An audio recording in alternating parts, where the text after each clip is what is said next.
message has to arrive. The kingdom will burn to the ground. The witches and demons have come to deny the beauty and peace of our homeland.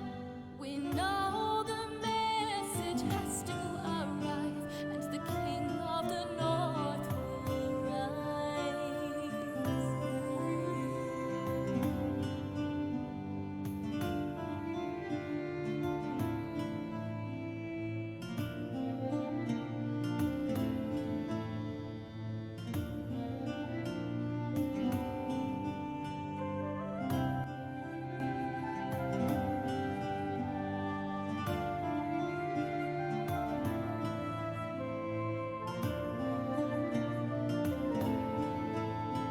All right, everyone. I want to thank you all so much for joining us on this wonderful Thursday evening right here on Lionhead Gaming. Just in time to join us, the Valiant Vanguard, as we face down our very first dragon. But that is not my story to orchestrate. It's your omen. I sincerely hope that you are ready. What do you have for us tonight? It's not me who should be ready, as indeed we rejoin the Valiant Vanguard as they are surrounded by the flickering and hissing flames that lie at the bottom of a great volcano, not just staring down, but being stared down by its ruler, a king under the mountain surrounded by his glittering horde. But how you got here is not really my story to tell, so can someone tell me what happened last time on the Song of Rapture? For one last bout of inspiration.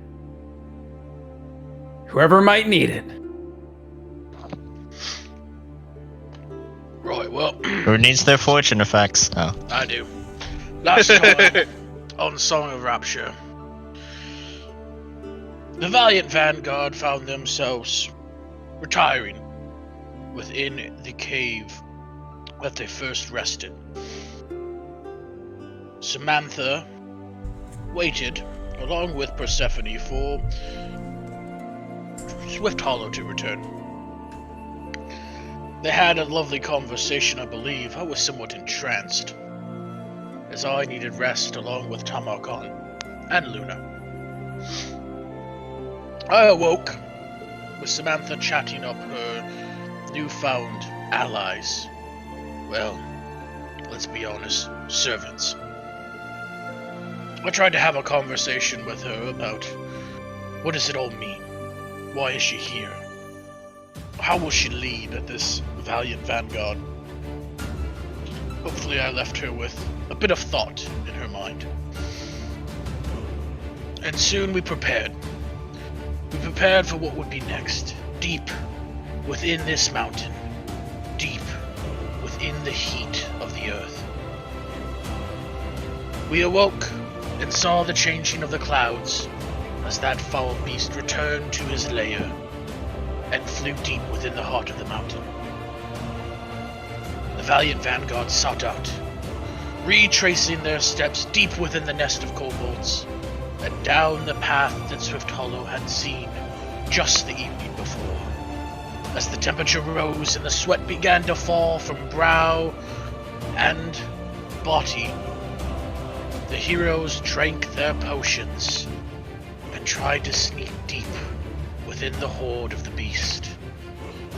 But unfortunately, he could smell us, and soon he began to call out to us as we rounded the corner into his throne room, surrounded by lava and his minions. Obsidious, the Pretender, whose goal it is to break the world apart. Will the Valiant Vanguard be successful in stopping this foe's goals? Or will they fall within the lava itself and be burned away from this world like all those who have stood before Obsidious before? Tune in tonight to find out what will happen. Will there be victory, or will there be sorrow on this, the Song of Rapture? Very well done, Kuldor. Give yourself some DM inspiration. Little thing might be important leading up to this fight. Mhm. We're heading down into the caldera before making our way down into the heat. Where Stephanie called on some of her magic to seal the entrance of the volcano itself. Maybe causing some ecological effects. Who knows? I don't know what happens when you seal the top of a volcano. But making sure that the horrible dragon within did not have an escape route. And thankfully, looks like we haven't been discovered. At least not yet. Indeed, only having caught this thing's attention the moment you guys entered its caldera, this center of its lair. As indeed, the Valiant Vanguard finds themselves facing off with the dragon they've been hunting for what seems like oh so long. A final and hopefully will be conclusive confrontation. As we rejoin the Valiant Vanguard, now standing, their bodies protected by this strange new feeling, this veil of magic surrounding them, but still the lingering weight of heat carries through the air. The room before them that opens up before their eyes is dimly lit with the soft glow of lava against the floor, like a pool surrounding this sort of center stage, with the wavering of heat shaking the dim air, as well as some skates of fire running across its surface. As we ended last session, now returning to the site of this large body covered in red scales, but also plated in what looks to be shards of black glass, obsidian as his namesake, falling from his wings, now spreading and sort of stretching. And from them, small glints of gold, silver, and other precious metal coins falling away from his body as he's been sort of nestled into his hoard. You can hear the sounds all around you, the gurgling of the lava that seems to be rolling around this place, almost in a constant flow, and the singeing of flames, occasional popping up like a hiss or a growl almost in the distance, as this beast turns to face you, sort of finding his footing on the ground. So, Ray has entered my lair. But why? Why does it smell of my treasure?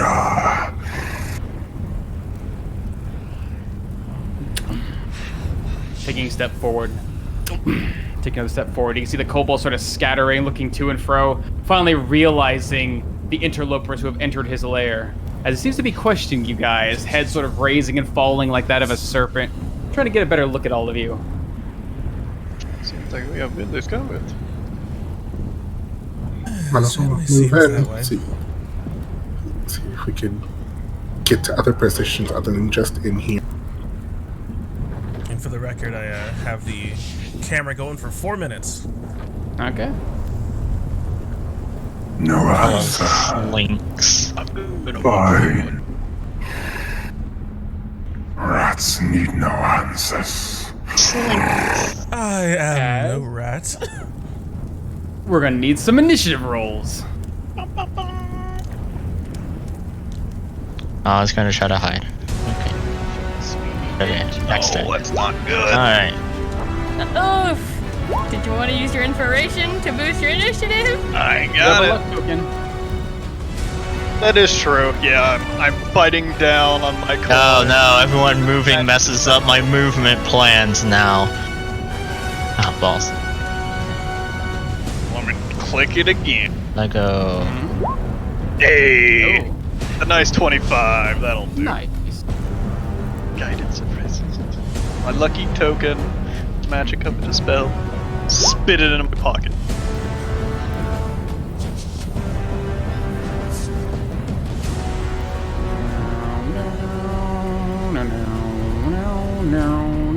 I can't see the kobolds. I'm gonna hope that's gonna be enough. No.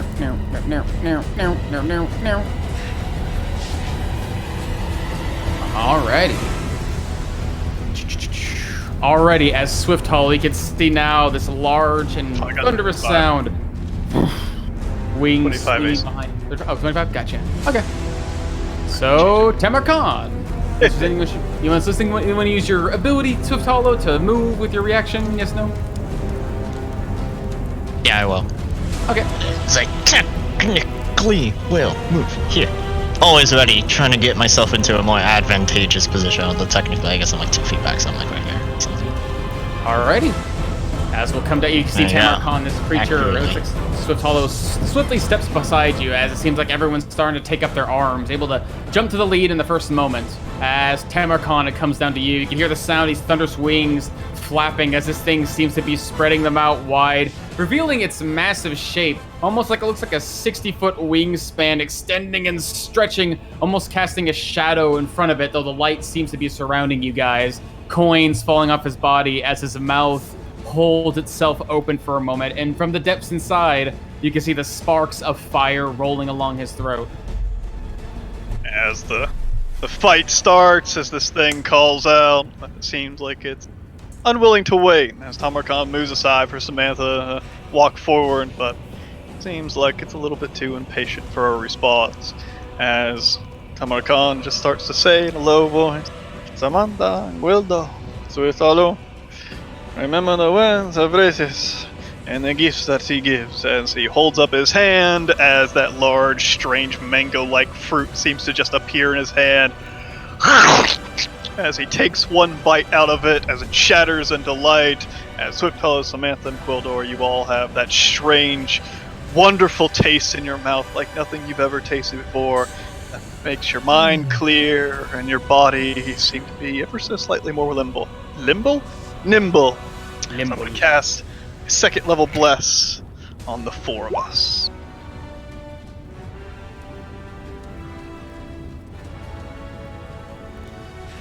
Are you going with the leaf because it's fruit? I put that for fire protection to remind me that I got it for resistance. Let's just do the little heart. Okay, so it's Samantha, Tamarcon, I did the cult thing. Swift Hollow, and Quildor. All of you receive this blessing from Tamarcon, granting yourselves a 1d4 on attack rolls and saving throws. Yeah, as I'm finishing up my spell, using my speed to clamber through this area, getting past Swift Hollow with 5, 10, 15, 20 of my movement, as I am shooting off to the side, getting a better look at this dragon as it seems to be airing up to come right at us. And I got a little bit more movement as I just start to... Actually, I am going to duck myself in this little hole right here. And for my bonus action, I am going to pop a cork on a potion and chug it on down. Alrighty. Big old and large potion. Indeed. As you pop open this potion, you can start pouring it down your throat. It tastes strangely metallic at first, and then becomes wildly sour and hot, as suddenly it feels like, just like when you drank that the Cinder Still potion before, that warmth spreading throughout you, this time seems to be deeper within you, and this heat starts to sort of, almost in the same way that you've seen like bread bake, the heat sort of rising and spreading it. Your body begins to rise and spread as well, it becoming almost larger, not just more greater in scale, but almost more muscular in a strange way, as you indeed go from a medium creature to a large creature, gaining the benefits of the enlarged spell. Aw, yeah. Your body expands.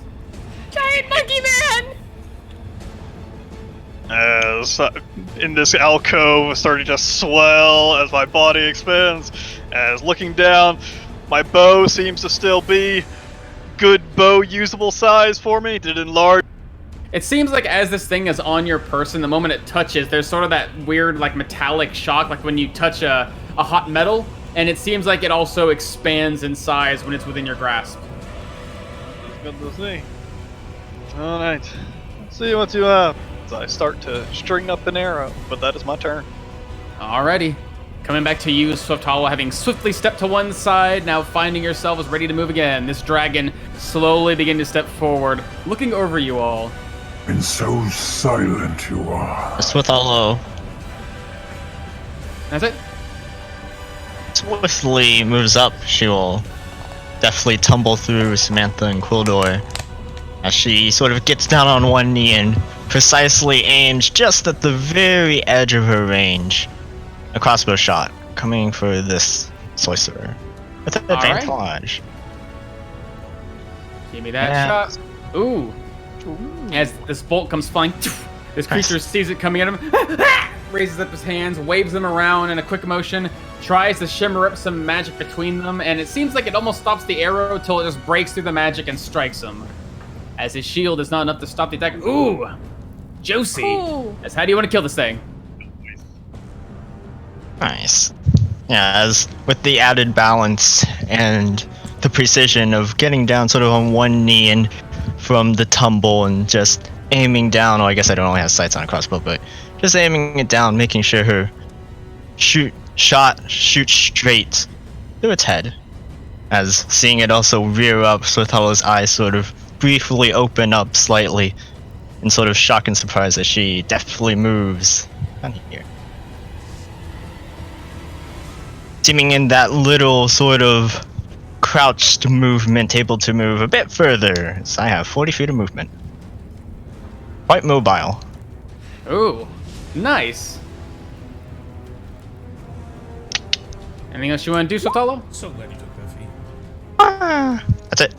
All right. As you duck away, you can see this large creature turn his head down as one of his magic-wielding companions gets shot and falls dead to the ground. And a keen shot. You must have killed them. Fine. As looking upon this dragon, still pulling himself closer, the next step brings itself down onto this large, round pedestal. Looked like 15 feet across in size, about 5 feet off the ground. Massive Claw slams down on top of it, and you can see it looks like some light, almost like carved maybe into the top of this thing, begins to shine along this large obsidian-clad claw. And that light seems to, for a moment, travel up and shimmer into the glass, and you can watch running along his body between the cracks of his scales and the black glass on him, this glow like fire and broken cinder and ash begin to shimmer throughout his body, and his eyes begin to glow. No matter. No matter at all. And with this deep breath, the room around you begins to shake. And all around the ground before you, Samantha, Persephone, Quildor, Luna, even you, Tamarkan, begins to crack, and this hot, sizzling sound releases this, looks like a gout of smoke and maybe steam that's hot, but fortunately seems like your current protection has helped offered a little bit of respite from the heat. But that's not what seems to be troubling most of you, as instead, everyone but Samantha, I'm going to need a Constitution saving throw. As this smoke begins to hit your eyes, your lungs, your mouth. Even if you're trying not to breathe, it seems to be piercing and bitter to you. But Samantha, although it is quite uncomfortable, it doesn't seem to actually inhibit you in any way. Even Sorthala. Sotala, you're fine. Quildor, Persephone, and Luna. Everyone Nice. in the smoke cloud. Let's see. Okay. As everyone here, this smoke fills your lungs, you cough it away. It seems like most of you are quite resilient. Tamarkan, just barely able to overcome this thing. Your lungs growing too heavy, but you manage to cough it up. Maybe think because you're larger, you have a bit more room to breathe some more safe air. But Persephone, it seems like you immediately succumb to this toxic, poisonous smoke, and you can't help but start retching. Your words come out for a moment, and then you're almost like on the verge of vomiting as these toxic fumes fill your lungs. And as you are poisoned until the end of its turn, until the end of your turn, you're poisoned. But while you're doing this, you can't help but continuously retch and try to find breath as you are also incapacitated. Ooh, Ooh. that is not good. As Persephone, That makes me it comes to your turn within this veil of smoke, trying to catch breath. You can't take actions or reactions, but you can still move if you want to move. Yeah, that's what I'm gonna do. I'm gonna try to get myself out of the smoke. Oh, that's a little thing back there. So she's gonna double back and tuck away for a bit. All right. She's trying to get a hold of herself. Good stuff.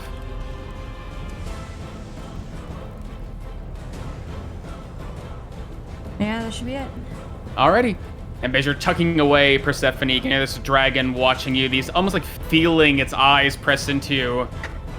That makes another elf. A curious lot of rats you are. Scattering like them too. And amidst this, you can hear the crackling of fire as you run near this lava mound. You can almost start to make out sounds within the flames, but as you tick away, they seem to die off. As, yes? Do we want to save our saving throws for when it's actually our turn? Because the cloud's supposed to be I start gotcha. your turn. Okay. Gotcha. Okay. Sorry, Persephone. Okay, we can do that then. As Doesn't change moving down anything, there. Yeah, still hearing the sound of fire surrounding. It almost seems to swell for a moment in this room. The flames growing louder in their volume. Ooh, nice. Okay. As Samantha comes down to you in this fog of cloud, easily able to withstand the toxic fumes filling your lungs, but still quite uncomfortable. Besides the heat, Samantha would almost blow smoke rings with this, but it is very warm, too warm even for her. But she is going to step forward. I'm primarily the conversationalist here, but I have little I need to say to you at the moment. But to my valiant vanguard, fight on. This will be a victory that we will always remember, as she is going to just take her whole sort of presence and just try to force it through this strange religious symbol of some other deity, and use her action to channel magic through the amulet of gleam and zeal, stacking on top of this blessing from, I don't know, someone named Ressus? Never heard of him. Samantha Deus is the only name you need to know, as she's going to use her action for that, and I'd be remiss without giving you a gift as well, as she'll also utilize a bonus action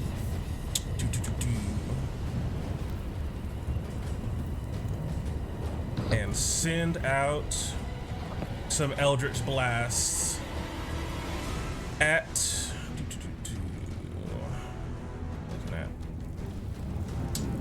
the big man. All right, using your wand to quicken it. Yep. All right, give me 2 shots. Putting 2 rounds downrange. And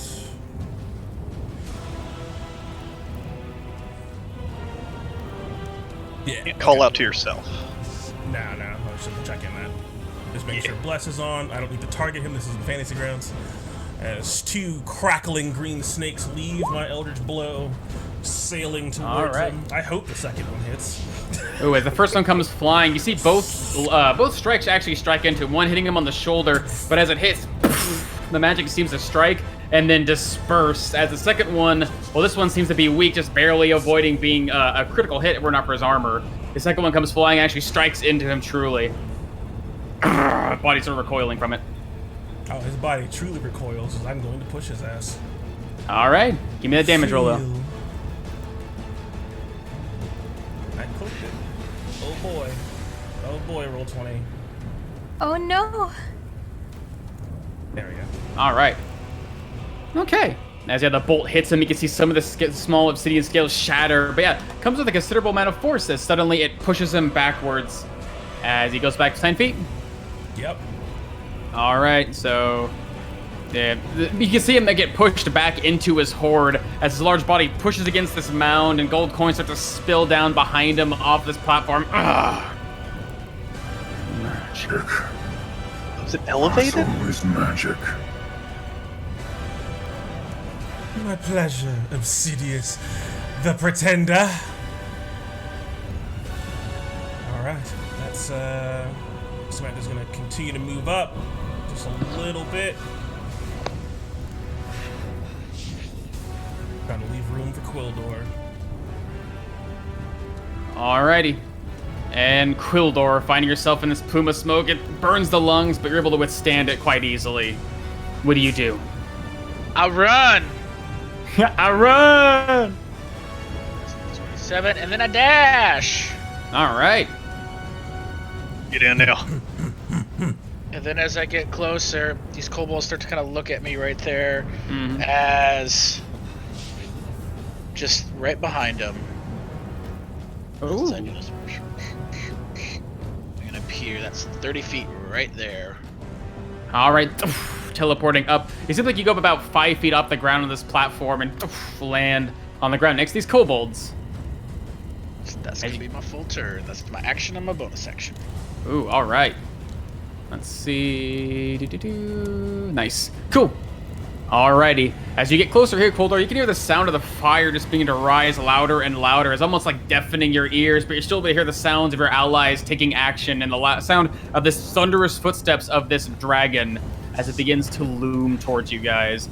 As Luna, you find yourself now the last one in this plume, this thin veil of smoke, able to keep yourself together thanks to possibly the magic that can protecting your lungs, but yeah, seems like everyone's making their moves. Some splitting away from your vision, some heading straight toward the dragon. What do you do? This position is fine. It seems like this opening, he probably can't get through that. He's kind of big. So Luna's going to stay put. And kind of wishing that Samantha was over here too. But Luna is going to spend 2 sorcery points, grasping her rod, and, well, 3 sorcery points to cast darkness on her rod, as well as quicken it. That's 4 sorcery points, not 3. Okay. So that she could still see through it. And then from this position inside this cave, she's going to chill touch that kobold right there. That's the other sorcerer. That's all. All right. So you're surrounding your rod in darkness, Yes. and you're like tucking it away. I was going to keep holding it just for now. Okay, so you're surrounded by a veil of darkness then. Yeah. Okay. I think I Put can yourself a big old bubble. See perfectly fine through that. 15-foot radius bubble on you. Let's see, yeah. Because you can do auras in this game, baby. I can do auras? That's right. Yeah, we don't got no dirty APIs. We raw, baby. Just make sure that the aura is visible too, so we can see it. Everyone's aura is visible. Hey. And then chill touch, I assume advantage on. Definitely doesn't seem like I can see you. Just give me that attack roll. First one. Ooh, as that will connect, this creature sees that this, or out of the darkness, suddenly catching almost by surprise. What does it look like when you cast Chill Touch? It just seems like from the bubble of shadow, just a small hand just kind of forms before pointing itself like a spear and shooting out at this kobold. All right, as it comes flying toward him, he sort of raises his hands, trying to make a shield against it, but too little too late, as that will strike him. Ooh. So he takes 12 damage? Yeah. Nice. As it goes through his shield, breaking through the energy and striking him. What does it look like when this thing hits him? As it seems to have some sort of inhabilitating magic. Yeah, as it strikes him, it just kind of cuts into his skin, but the wound just kind of appears to be rotted, and the blood just turns black as it just starts to seem like it's decaying. Ooh. You can see him holding his wound immediately. You can see this basically gouge where this energy spear had stuck into him, but once it fades away, it seems like it just does not want to heal. It just continues to fester as he puts his hand on it and sort of lurches forward. But he still seems to be standing. As I leave my turn, I'm just going to stay in here. Alrighty, as with an enemy within their reach, these kobolds, you can see each one, Kuldor, has in their hand one of these tiny little chisels. Some of them seem to be actually like small knives made out of like gemstones or just shards of obsidian, as they're all going to be making their way. You go there. You can make it there. You can make it there. You can make it there, actually. He'll make it there while he moves here. These guys are going to be dashing here. These guys are going to be making about here. Yeah, that's fine. You haven't dashed, you dashed, you dashed. Cool. Actually, no, you stay right there. Cool. So this guy's the only one who dashed. As Kuldor, you're going to have 1, 2, 3, 4, 5 chisel attacks all coming at you with advantage. as tiny knives are trying to strike out at you as you dare approach their dragon. 22. Ooh, 24. As you're able to bat for one of those away, right? With your shield? Yes. Awesome. Use my adamantine shield there. Ooh, Nope. 21. This one barely missing you. And last one, another crit. Jesus. As one more, because there's 5 of them. 21. Holy Yeah, moly, they kobolds. rolled good. These are the Alright. king's kobolds. As tiny daggers begin to slip beneath the cracks of your armor, kind of wildly flailing through the air, making it hard to predict where exactly to stop them, and they're all coming at once. And you'll take 5 plus 4 plus 13. 3. No, the Nice. second one would be 4. Yeah, 5 plus 4 plus 3. Plus 4. No, Yep. plus 4. Because the second one crits. Oh, right, you're right. So Yeah. plus 4. Yep. Okay, cool. As 2 from the back, one of them seems to be moving as fast as it can to reach you. Other ones seem to be pulling out their tiny little slings and trying to sling you. That one seemingly throwing it off into the lava. Completely opposite direction. This one flies forward, actually strikes you against the armor, barely able, like, missing your neck or upper head. But it seems like it barely avoids hitting you. That kobold is somebody's nephew that got the job. Oof. Nepotism. As this dragon before you, Kuldor, can see these kobolds surrounding you, your weapon drawn, ready to strike. But instead, his eyes seem to be scanning around the room and then eventually focus down on the creature strike before him. And his eyes linger on you, Samantha, as there seems to be something glowing around your neck. That belongs to me. As he lifts himself off the ground, coins and gold scattering around him as his wings beat. As he takes himself only about like 8 feet off the ground, or 10 feet off the ground or so, with one great beat of his wings. Now do one, and then begins to fly forward, making it about here. 10 feet up in the air, now 15 feet above the ground, wings beating before you, like flapping in the air, sending waves of hot air towards you, Samantha. I shall take it from your ashes. Yeah, he's above you, Kuldor. He's going above you in the group to get to you. Want to make sure. As you Wanna can make see, sure he went running up and up then over. Oh, he did. As running up his body, you can see more of those cracks, the hot flames running along his body, like the same way that red lines of heat will run through like embers or coal. You can see it running up along his body as it goes up from his stomach to his chest, which seems to expand. His mouth opens wide, and in a fit of anger, he opens his mouth and sprays down from his maw a great gout of flame down directly onto you. Let's see. As boop. Let's see. Fortunately, as Tamarkan is basically directly, or Tamarkan, Swift Hollow is basically directly behind here, and Persephone would be also directly behind here. You can see filling this doorway is this large wall of flames spilling out, but unfortunately all moving in somewhat of a straight line.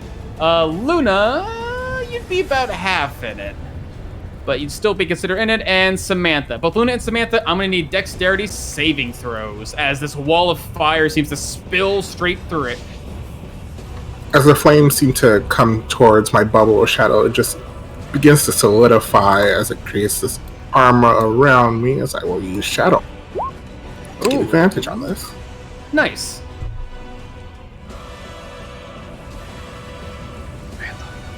Do your thing. I had to take the damage. Alright. Do your thing. Alrighty. Can't do her thing on herself. No, on Luna. Unless you want to re-roll your dice. Oh, do I reroll it? Or I thought I just had Are it we using, before. are we using luck points? What are we doing? Yes, I no? did. Yeah, is she in range? Because that's like 32 yeah, feet as you can. measured. Oh, well, I'd probably say it's too far. Just outside of range.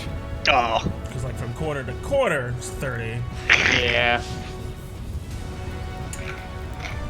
Alrighty.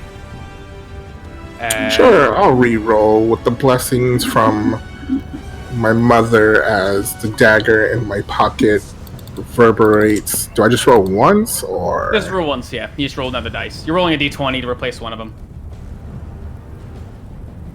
I clicked it. Oof. Do I have to keep that one? I mean, they're both probably Yeah. bad anyway. As these flames come billowing out from you, from this creature now spilling out, the magic surrounding you protects you, offering reprieve from it, but you can still feel it as if true fire had struck you. Sort of frightening to imagine what it would have been like to be surrounded in this cone of hellfire, as each of you takes half of 54. Oof.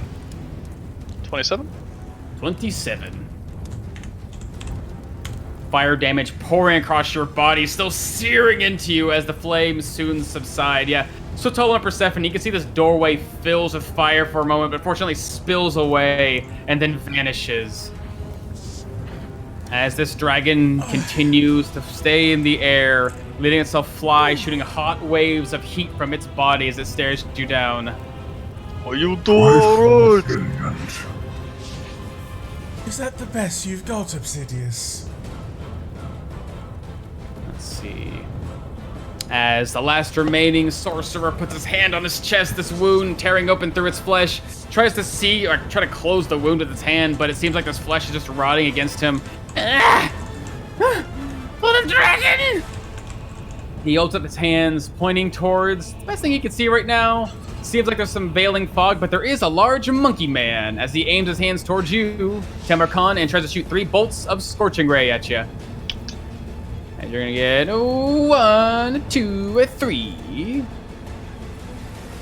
First one will connect. Second 3? 3? Oh. Yeah, As one just bolt one of fire connected. comes flying, but the 2 miss. There we go.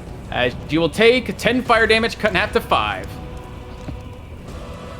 Take a deep breath as this thing pings me in the shoulder, my large form, popping me out of my... Able to hold on to my magic, though. Nice.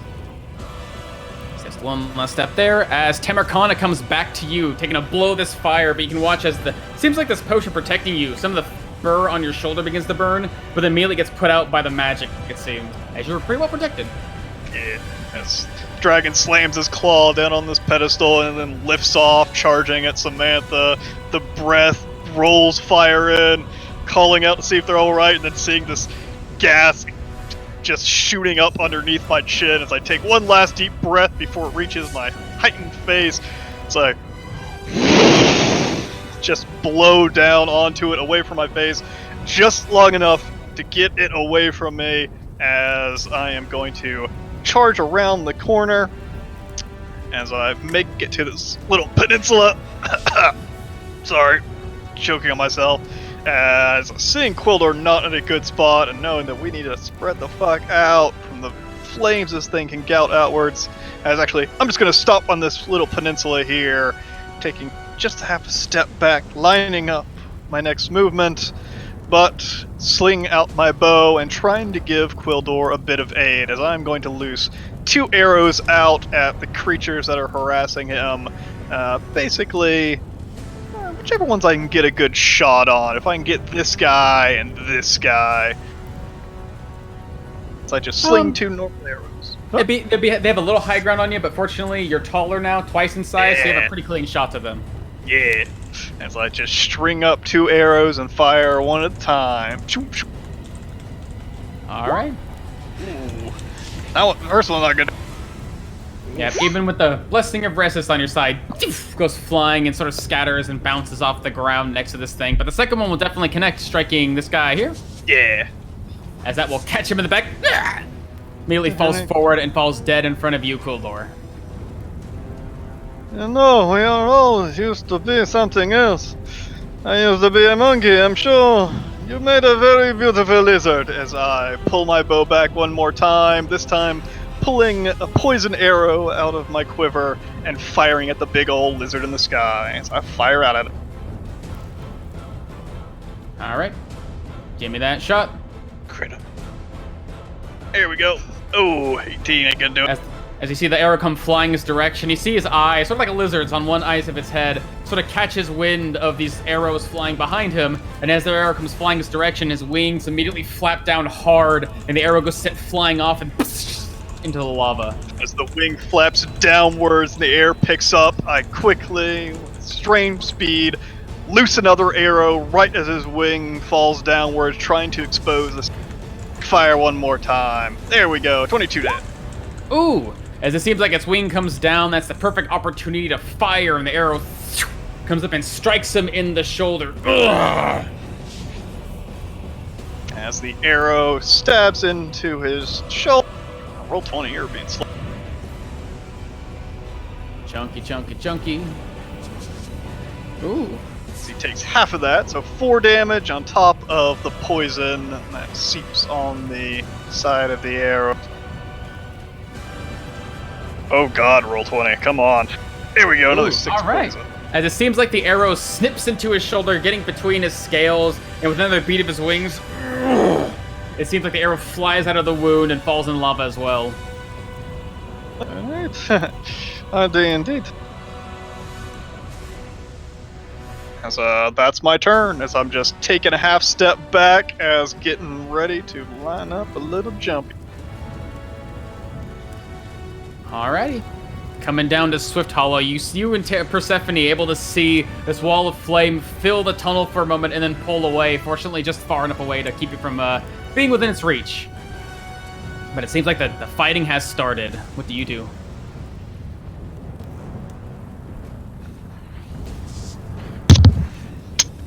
Sorry.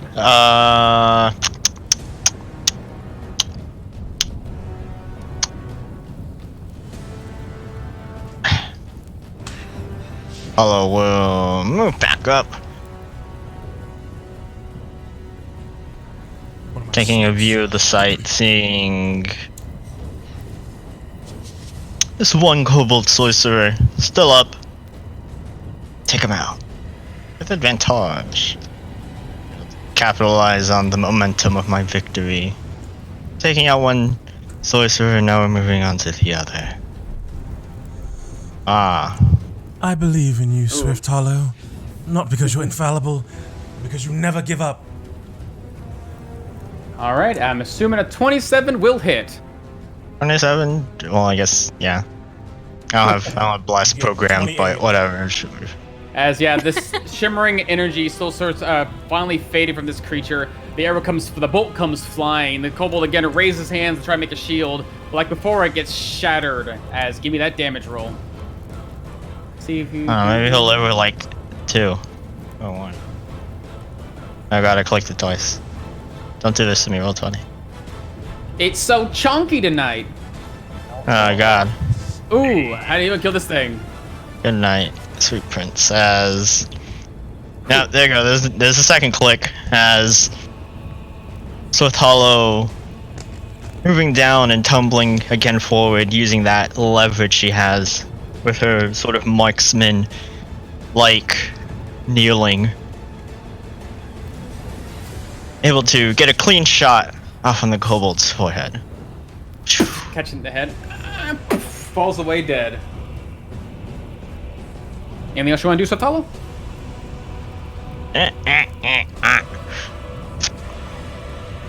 That dragon is scary. Wow, he's quite big.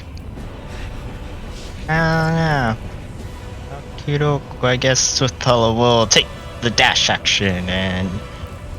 Bye. Bye. Zoom. Bye, have a great life. Doing a quick backflip. Not so much disengaging, but just acrobatics. And capitalizing on the momentum of her movement to quickly retreat back into the safetyness of the cove. Or whatever you want to call that. Alrighty. That'd be Swift Ellison. Alright, this dragon flying through the air. You can see it's pulling its wing up, so trying to almost like work away the wound it received from that arrow. Its head turns towards you, Tamarkan. And a dancing ape. Let's watch you dance more. As you can hear the ground begin to shake once more, the lights running along its body, as suddenly the ground cracks again beneath your feet, Tamarkan, this time localized around you entirely, as suddenly a stream geyser of lava seems to shoot up from beneath your feet and then fall pooling around you, making it about maybe a 5-foot radius or so, as I'm going to need you to make a dexterity saving throw. Ooh, 19. Ooh, 19. Good stuff. As this relatively easy to dodge. You can see the ground cracking before it actually erupts before you, as instead of taking the full damage, you will only take... Crank.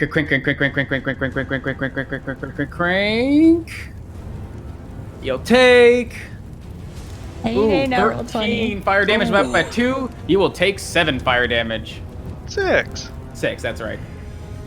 As fortunately, you can see the lava rising up in the air about 20 feet before beginning to spill down. And you can actually see it now sort of pooling at your feet, sort of filling the ground where you're standing with this fire and lava. Can't really see it, but if you look down beneath your feet, there's some lava. Ooh. I just like grab onto the wall behind me and try to lift my foot up away from it. Some of it spills onto my leg. Ah! Here, dude. That does dance then, shall we? As with that, Persephone, you see Swift Hollow step out for a moment and then come back pretty quickly, ready to reload another bolt into her crossbow. But it seems like everything is moving fast, and yeah, she's not want to stay out there too long. What do you do? Okay. Now that I've caught my breath and I'm not totally sick anymore, Persephone is going to use her movement. Get about here. You said he's how high in the air? 10 feet? For right now, he's about 15 feet. All right. Let's try to get a little light on him, as I am going to try to cast Fairy Fire upon him. All right. With a DC 17 Dex saving throw. All right. What does your Fairy Fire look like? It's going to look like just little orbs of light, almost like fireflies pulsing as they just try to go towards him, almost like pesky little puffs to latch onto him. And if anything is to stick, it would just illuminate his body. Nice. As these tiny little lights begin to fly around him, his head starts to twist and turn to look at them as he tries to waver his body to get away from them. Let's see. Ooh. Oh yeah, it is a 20-foot cube. Yeah, you Ooh. get all those guys. As you can see, all the lights begin to click and cling to his body, making him glow. Does the whole thing have to be on, or do the kobolds You see his get body? Body shaking as eventually he begins to shake even more, and his scales and obsidian shards begin to glow, and again lets out this deep roar. And all the lights disperse off of him. I should have expected that. Okay, Metagamingly, was he supposed to have advantage on? Nice. and Persephone needing to get out of there, but not being fast enough. She feels a tingling up her botanical arm, and when she lifts it, Samantha can see flowers glowing, starting to bloom upon it. And Persephone just kind of reaches out and almost like she twists a knob, and then she dives into an invisible doorway, as I am going to use my bonus action to use Hidden Pass. Ooh, look at you! And as Persephone, Persephone hops into this doorway that shows nothing but a more vivid scene of what would be currently where we are. Persephone just pops up over here. Nice. All right, I like Hey, it. God. Hey, God. Yeah? Do they have to make a save? I just saw that. I was wondering about that. Yeah. You putting it around them too? Alrighty. Hey. Dex saves. How many? 1, 2, 3, 4. Big thing too big. 1, 2, 3, 4. Cool. 1, 2, 3, 4. And 2. No. First 18 makes the save, 5 Come does on, not. baby. I believe in you. Gotta take it 2 more times. 2 more. Chugga, chugga, chugga, chugga, chugga, chugga, chugga. 13. Come on, baby. One more. Yeah, come out. Yeah, come out here. There we go. As all only the one. first one next to you, Coolor, seems to be quick enough just furthest on the edge to sort of bat away some of these lights. A few of them stick into his hand, but he shakes them off. The rest of them seem to be glowing quite brilliantly, making them easy to spot. And even easier to attack. Alright, that's gonna be my turn. As I'll get rid of that. God, they keep on rolling. As where you are, ooh, Persephone. Where you are right now, you're standing across this creature. The dragon's wings are beating. He looks down to you as he sees this magic come off him. You can see his eyes begin to glow a bit. There you are. Out of hiding, are we? But amidst that, you can hear the sound of this hissing and whispering in this flowing magma before you. as it seems to be surging slowly but surely. As we come down to you, Samantha, having just survived this wall of fire, but now still standing. It was very unpleasant. But keeping an eye on the battlefield, seeing Luna's conjured up darkness, knowing the potential of being able to be unseen, she is going to pull back. Not there. 30 feet to there. Within it. You gave me a taste of your fire, now I have a taste of my venom. As she is going to bring up her scepter, using her action to cast Eldritch Blast, and she is going to use her bonus action as she just conjures up this long green bow around her scepter. She grabs a hold of it and just twists it as hard as she can, and it goes from like this strange green into this wild crackling, almost like electricity, and then it goes 1 degree past that. As all the green seems to leave it, all the crackling electricity seems to go away, and it's just this soft white, almost like moonlight, arrow on her scepter. Stillness, encapsulation of secrets. Keep yourself quiet. As she is going to let through 2 ethereal blasts at him. Silent, like the moonlight, like the shadow, like the secrets well kept. Alrighty. Doesn't seem like you can really see yet. Advantage. Alright. As 20. that, let's see, And then I'll roll 20. the second As one the with bolt advantage. comes flying out, you can see his head turning, looking through the shadows. Seems like he can't quite get a good grasp on you. Where are you? As that will strike.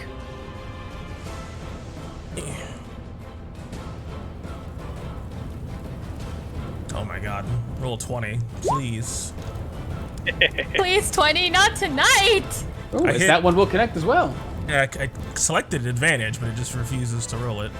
Mm-mm. Alright, I can... Give me those damage rolls real quick. I'm trying. I clicked both of the names. Oh, he's trying. Ooh. As these 2 like silent arrows come out, you can see at the very tip of them just open mouths of snakes. They latch on and just course her venom into him. Another attack roll. Yeah, it's Cranking out. it. Oh, there's another one. Jesus, roll 20. There we go. Nice. As these 2 bolts come striking into his body, you can see he's starting to shake and shimmer as the energy seems to be taking hold of him, not just in a physical way, but almost in a spiritual fashion, as he has to fight off some hard magic. Ooh. Oh, and of course I am going to also push his ass. Ooh. Waiting for the roll. And we're waiting for the roll. And we're All right. waiting for that roll. Everyone go to the airport. We'll just go to Omen's house. We'll just play it in person. And we're waiting for that roll. What roll are we waiting on? Man, it's been The crunchy tonight. saves. Let's click this one more time. Dude, who plays on Thursdays? All We're playing right, on Friday. as energy runs Go over away. its body, you can see it shake, and some sort of like looks like streams of white energy run out the other side of it, as if it were pushed straight through him. Ugh, but that energy seems to pull him as well. As how far are you pushing him?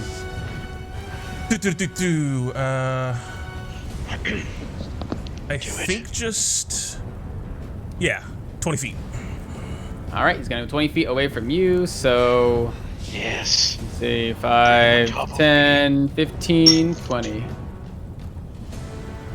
As yeah, cool door, you can see. We'll do you to the back, so you can see these guys. He both sort of brushes aside this large wing, knocking some of the kobolds out of the way as he starts to turn, woof, right above your head as this thing turns to face the direction of this orb, but now this orb of darkness in the distance. But now his head turns toward you as he's right next to you. Is that your turn, Samantha? Action, bonus action, movement. All right. As Quildar, this large dragon, gets pushed into your reach, but you're still surrounded by kobolds. Yep. I'm gonna die. As I will do Fighting Spirit. Give myself 10 temporary hit points. As I will take this spear. I can hit him, right? Because this is elevated, so like we're kind of... Oh yeah, he's basically like, he's 10 feet above you where you're at right now. Actually, would he be? Yeah, he flew up 10 feet, was over here. So I guess he technically would be out of your range, just slightly. Okay, so he's technically out. That's right, because he was 10 feet up here, and then he ran forward and was 15 feet here. So he's technically still 10 feet above you guys. I guess I'll put another 5 on there. Keeping track of my math. If you want to redact your fighting spirit, you totally can if you want.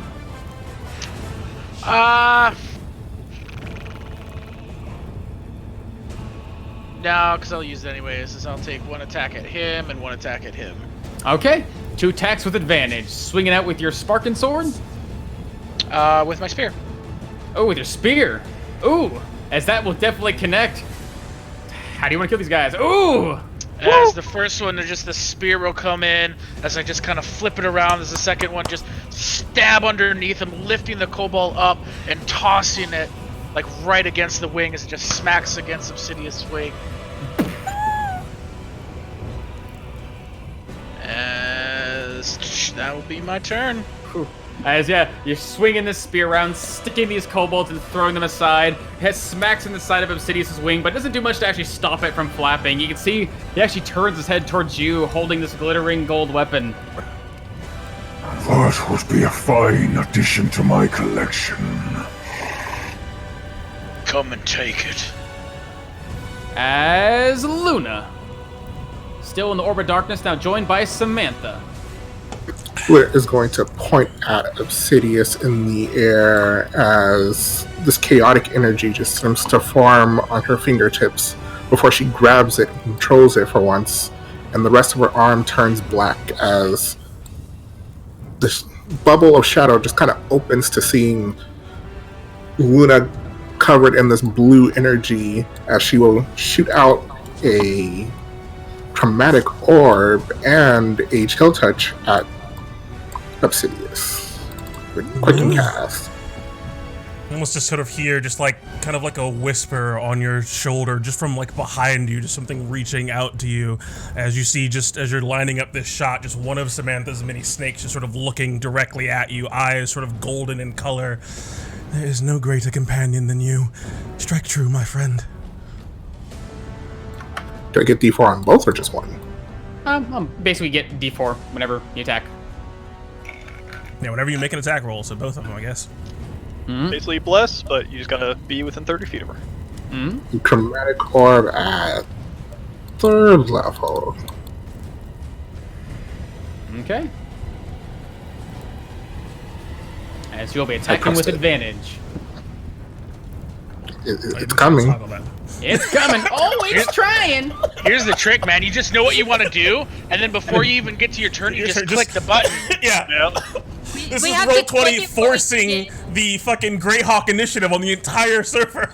God. Click the button, then fucking describe what you're doing, yeah. Yeah, exactly. Click it and then describe. Holy moly, y'all. Thursday night must be Roll20 night for everyone. Ooh. Well, I can imagine why. Stranger did the chromatic orb first. Interesting. As the chill touch will connect, this bolt, this spear of energy flying through the air and striking into his body. Just 6 damage. No, I don't have my thing activated. Okay, gotcha. Cool. As it strikes into his body, twists, you can see some of it melt away, and one of the actual obsidian scales just seem to fall off his body. As Nice. Good fucking damage. Nice. Ooh, juicy. Doing which damage? Lightning.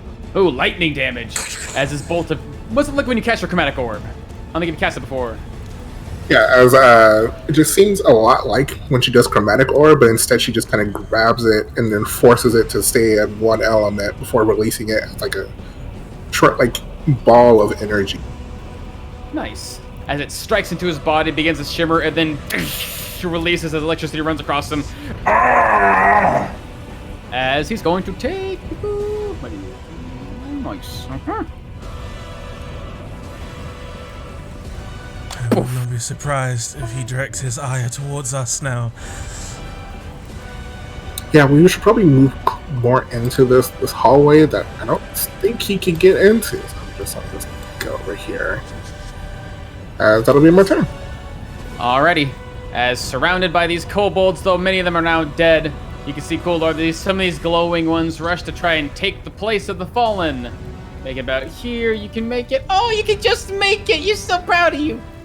As all of them with their, put you in the back because you're dead. As all of them with their knives in hand try to jump up and try to stab and almost seem to try to hold on to you, but they don't seem to have the strength to even attempt such a thing. As they're going to be trying to stab at you with their chisels, all with advantage. 1, 2, 3, 4, 5. Let's see if they can do this time. 1, 2, 3. Jeez. My Jesus. shield. Nothing but God. 21 up. 3, 4, These kobolds 5. can drink. They Okay, as started one, glowing, and they thought they were the chosen ones. as I mean, one based on knife, the rules, they are the chosen ones. as one knife comes down, you're able to deflect most of it with the shield, but he seems to bend the knife, his wrist around your arm, and catch you in the arm with doing 3 piercing damage. Let's see if as the he two just kind of strikes out, you just see kind of Quill's body. It's almost ethereal as the blade just kind of comes through. It's just the wisp of his armor just cuts away with this blade. As actually yeah. taking damage. You'll take. Oh, really? I mean, it's my temporary hit points, so. Oh, nice. As My this fighting other edge of the spirit. team comes at this other side of you, there is one more 24 crit in there, catching from the other side of your hip as you're blocking with one arm. When it comes to the side, you'll take Man, Omen's 4 damage. just rolling lights out, man. Roll lights out on the kobolds, right? Not on the dragon. Is that 22 as well? That is Is that extra? No, so you took, it was a 24, 21, 14, 21, 24. Last Okay. one will connect. One more crit, catching you in the side, doing 4 damage. Those last 3 were fake attacks. Yeah, Okay. that was those kobolds are attacking from the grave. Cheaters. They're emotional attacks. Alrighty. It's on their turn. This creature with wings now spread You cannot escape me. begins to pull himself forward through the air. This large buffet of wind catching down on you, Kuldar, almost knocking some of the kobolds off of their feet. As he's going to come. Actually, before he does that, he's gonna take a deep breath. We'll see in a year. We'll see how he does in a year. I hope he As you can coughs. see, he opens his mouth and more lights begin to run along his body, and he takes a breath and just sparks of fire pour out from his maw. As he's going to try and throw himself down here, makes it about here before, let's see, yeah, lands on the ground. And as he does, his eyes blink. You can see his head sort of scanning around for you, Samantha, until he stops. And you can feel, even through your defense, this sudden wave of heat as you are now within very close proximity of him. And his head turns towards you There you are. as he seems to reach out into the darkness and try to bite out at you with his massive jaw.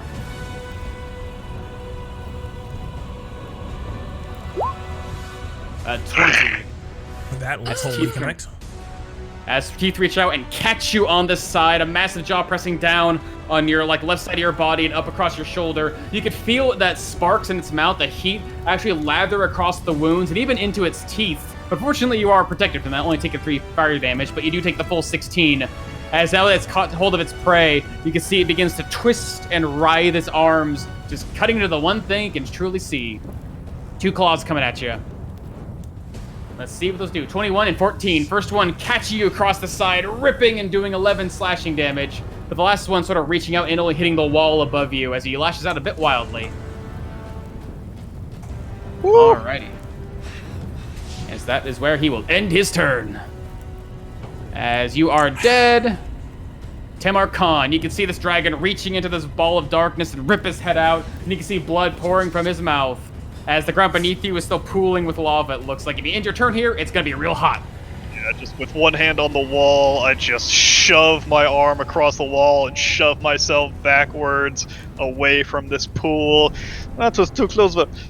Oh, I thought we were going to dance! As I start charging forward, I throw my bow off to the side over here as I whip out the old iron bar of Ressus, as I'm going to just try to slam into the side of him as it extends to 10-foot long length, as I just try to bash into the side of his wing, swinging in Just with both hands. God, you were born for greatness. I can sense it. That's wonderful to hear. Let us see. Ooh, a 26 to hit. Ooh, that will connect. Yes. That damage. 30. Yeah, you get like 2. Yeah. Because Samantha. I'm gonna use that Bash thing into forever. the side of him! And that is magical damage, so it gets 17 damage. Nice. Swings you, catching into his body. You can see actually the scales immediately begin to shatter and spray as he turns down to face you, taking juicy damage. As I will I bash into his wing as I spin my entire gigantic body around, although still nimble steps, not making a sound to try to bash into the other side, actually trying to slam down onto the top of the wing that I just crunched into a second ago with the same. All right, gave me that attack. I didn't do it. I didn't click the button first. No. Uh-oh. How many attacks are you making so I can throw that many d4s? Just the 2 as I slam down onto his wing, crunching downwards. As this time I'm going to try to shock some ki into his. Takes the 14 damage, bashing down onto the limb, the top of his wing, and I'm going to try to stunning strike him. Nice. As energy starts running through his body, you can see this last strike hits his wing, actually brings it down to the ground, and he tries to lift it up against you, but it seems like he's both physically fighting against the weight of your weapon, as well as the force of your ki. As, I'm assuming 17 will make it? Just barely, yep. As shakes his body, and immediately you can feel the ki that you're trying to shove into this thing get buffered away, almost consumed by the heat and dispersed in the hot air. So I just slam into the side of him twice, I pull back the staff. Now, I don't know, it's like 20 feet since it's twice the size? Technically, yeah. As I'm holding this gigantic rod that's like, I don't know, a good like 6 inches across as I hold it in a defensive position, spending ki to enhance my body even further as I just start to slowly circle around him. Come on now! Let us do this! I've been looking forward to all of this. This obsidious, the pretender. As I'm going to use a ki to take the dodge action, baby. All right. That's my As the turn. creature turns his head towards you, just snarling. Not just a dancing ape. I will burn you. As Swift Hollow, you can see now this creature has landed on the ground on the edge of this cave, but it seems like it was tearing into something you can't see. What do you do? Too close for comfort. As Swift Hollow swiftly moves over here, and just before it leaves its line of sight, she takes a shot. I guess, is that like its leg, I guess? You're basically seeing like most of its body, its feet, and like its lower hanging chest. As this creature seems to be like, it's about like 60 feet wide in its wingspan. It's well over 30 feet long from tip to tail. But you can see its large, like looming chest, like dipping close down to the ground, almost like the curve of like a swan or like a snake sort of sitting up. Yeah, just shooting a bolt into his foot, and then swiftly, just before he's able to look in this direction, I'll tuck myself in this cove and use my cunning action to hide, sort of still my breathing, and if not physically but mentally make myself more silent and more not there. Mind over matter. As your bolt comes flying, strikes in the foot, you see him pull back immediately in pain. As he turns to look at you, but by that point you're already dipped around the corner. Check. 22. Ooh. Let's see. As- Ooh. Nice. He swiftly re-shoulders her crossbow. As that'll be Swift Hollis then.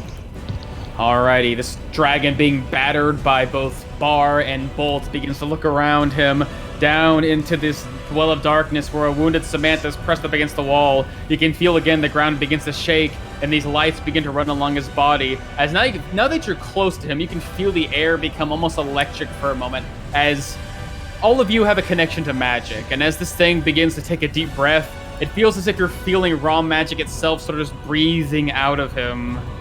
All of you, You will know strength. You will know my strength. Now fall! As everything begins to shake around him, as I'm gonna need boop boop boop boop boop boop boop boop do do do do do. Ooh, nice. Whoo, mama. I'm gonna need Tamarkan, Samantha, Luna, and even you, Swift Hollow, to give me a dexterity saving throw. Dex saves, eh? 15. I'm sure evasion will apply to it. I'll be fine. Vanguard is strong as well. All of you, hold on. As I'll give a D4 to everyone. As again, the shadows will rise around Luna, as I will use another shot. All right.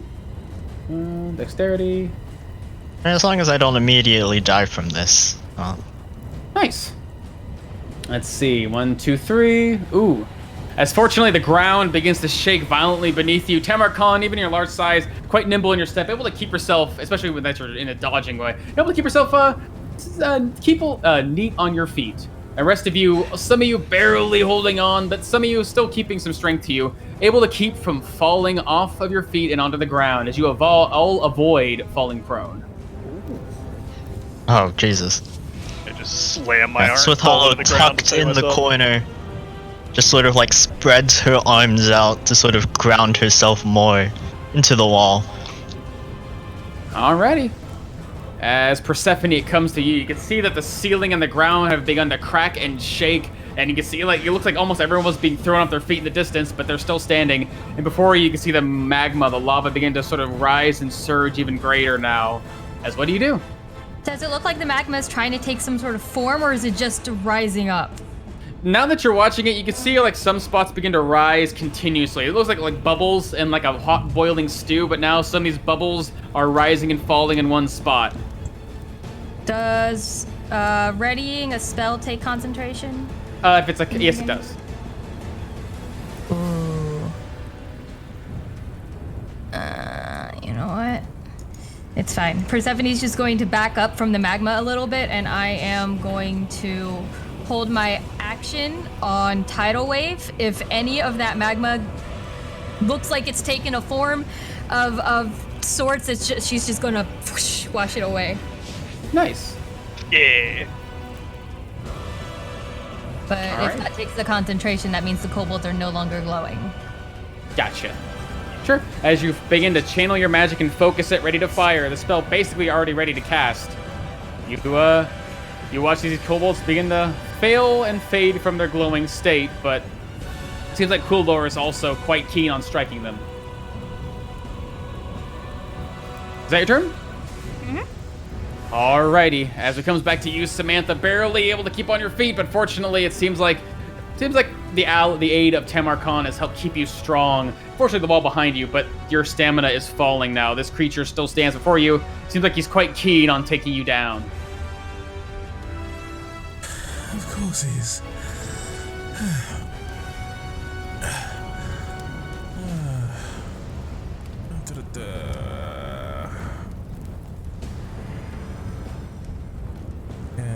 Let's see.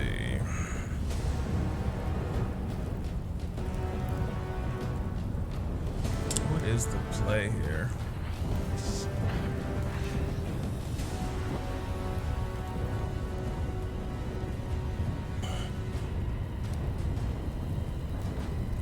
Yeah, it's a pretty good one.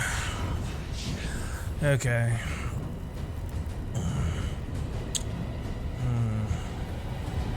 Yeah, Samantha is going to use her action,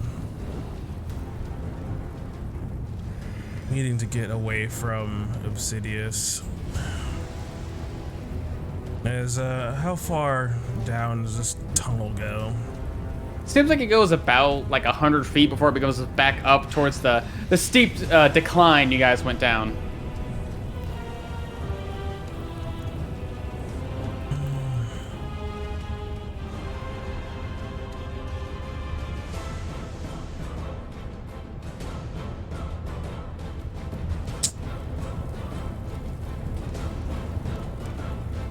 Man, fucking off down the tunnel is not fucking fun. Speak for yourself. Yeah, but like I don't have fun being a coward. Wow. I'm having fun being hidden and not taking damage.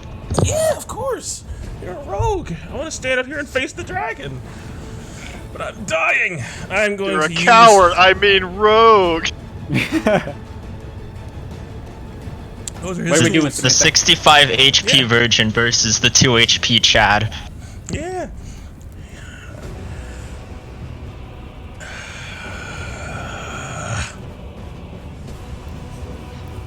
Did I not have any effects from the beginning of my turn? From like am I too close to him or anything like that? Feels like a lot of heat is blasting off him, but fortunately, the magic protecting you from the drink you took seems to be subsiding those effects. Noise. Cool. I'm gonna do this instead. As Samantha is going to go there and just sort of feeling this thing's presence, seeing the fact that he can see him, seeing Tamar Khan coming over and smacking him twice with the bar, Samantha is just going to call on some very, very strong magic, channel it through herself, and just leap up at this guy. And all right. she is going to cast some constriction, Ooh, throwing that will herself connect. around him, stretching herself as far as she can into her long serpentine form, allowing it to wrap up around him, grappling him, and crunching down on him, trying to use All right. her bonus action really quickly as well to just hit him with that extra damage. All right, he's got to make that saving throw. As I hit him for 32. As you wrap around his body, form elongating and crunching in, you can feel these sharp spines pressing into you, but fortunately, magical protection keeping you strong. As he's got to make a strength saving throw against your extra crush. Yeah, but Let's see. he's grappled and restrained. Oh, he certainly is. And then for the bonus action, yeah. And as you can see, your body begins to wrap around him, holding him still, and you can see his scales twist and rip as suddenly the extra muscle and strength gives way, as it seems to shake you away. With a 16? Well, it seems like he's got some extra magical protection. Ripping away, you'd be squeezing him, but suddenly he surges and tears away. All right. As I'm just gonna put myself there. Ride the dragon. He's on the ground though, right? Just wrapping yourself around his body. Squeezing as hard as I can, but yeah, he should be down on the ground and grappled and restrained. Oh, he is on the ground, all right. Samantha, you're alright. Fuck no, I'm not all right. Get it together, Valiant Vanguard! I need your help! As that is the end of my turn. All right. Kulor surrounded by these kobolds. You can see off the distance this long, twisted Samantha wrapped around the dragon. Stab. I stabbed that one. Ooh. I stabbed that one. Ooh, as both of them go down, quickly ripping them apart. As I'm gonna look over into this horde, do I see anything just gaudy? Gaudy? Yeah, Like, just lush and beautiful? just like super blinged. You do see what looks to be like a long mithril cloak, sort of just spread across the face. You can see it looks like some nice armor made of leather, singed, or either singed or sinewed, with what looks like either mithril or silver. What else you got? You can see like in the middle bit like a massive pearl, this large head-sized pearl sitting on top. Looks like a lot of small gemstones, bowls, looks like reliquaries made out of gold, silver, and mithril. You can see ingots. You can see, looks like a big ceramic bowl just dotted with gems, as if someone just implanted them inside of it. You can see, oh, here's one. You got a big old chest. Looks like a normal chest, but it's rimmed with gold. The wood looks like it's made of dark wood or maybe amberdale. And it seems to be also dotted with like ingots of gold, silver, and platinum, as well as like gemstones or ruby. It's like a blinged out chest. Alright, as I am going to... Is it this chest? Yes. As I am going to run away. Oh, you're gonna get some knives coming at you. Yep. You can see 1, 2, and 3. Ooh, this might be too okay. quick. As I will use my item interaction to just kind of grab it with my shield arm that's still on it and try to pick it up. Ooh, it is pretty heavy. As you can lift this thing, it is filled with. You can hear the sound of rattling coins inside. As you can try to lift it, but it's gonna be really heavy, really heavy. Especially with no free hands. Yeah. Actually, no, I won't try to lift it. I'm just going to shout out, Obsidious, this is mine now. As his head turns in the middle of this coiled up Samantha to look at you. Thieving elf! As I will use my bonus action to go into frontline defense. All right. Oh my god, he's going to get himself killed. Well, the dragon's not really A going worthy death. strained at the moment, but Okay. As Luna. You can see from within the depths of your darkness, Samantha in her weakened form has wrapped around this creature, holding him still. He seems to be both grappled and restrained, making him quite an easy target.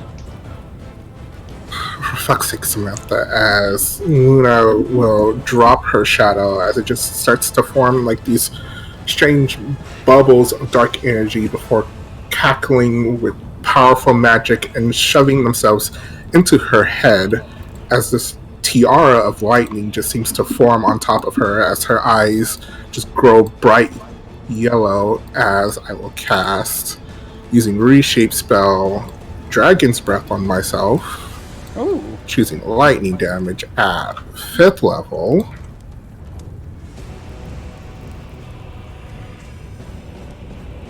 As I will shoot out a ball of electrical energy into his...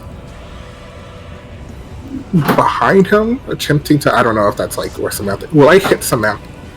Samantha's a little. She's mostly congressed on this side. There's like long, winding Samantha body parts all around him. It looks like you see some of her winding snake form being like impaled and stabbed by its sharp spines, but it doesn't seem to stop her. So you might hit Samantha, but it doesn't seem like it's actually gonna hurt her. it's the magical coat that you'd hit. Yeah. So you can aim around on these spots where she's not at.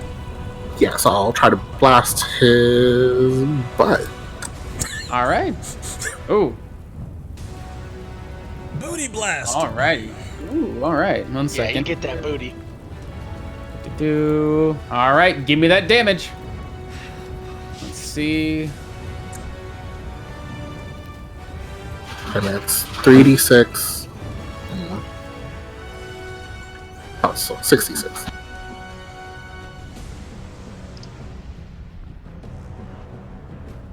Here it comes.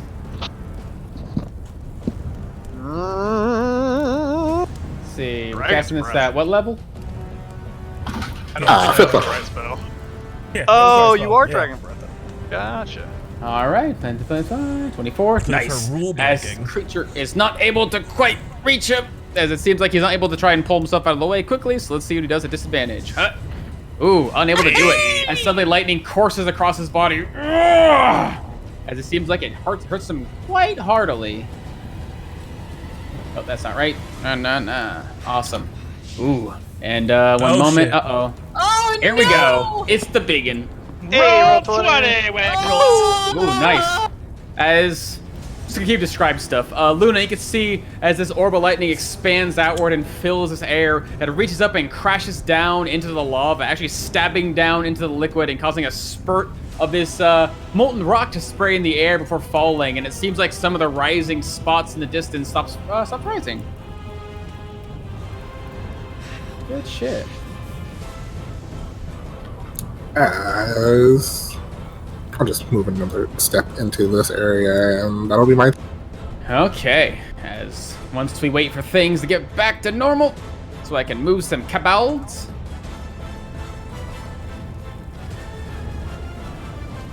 Now would be a good time for a bathroom break, everyone. Goodbye. Who wants to Yeah. go pee? Yeah.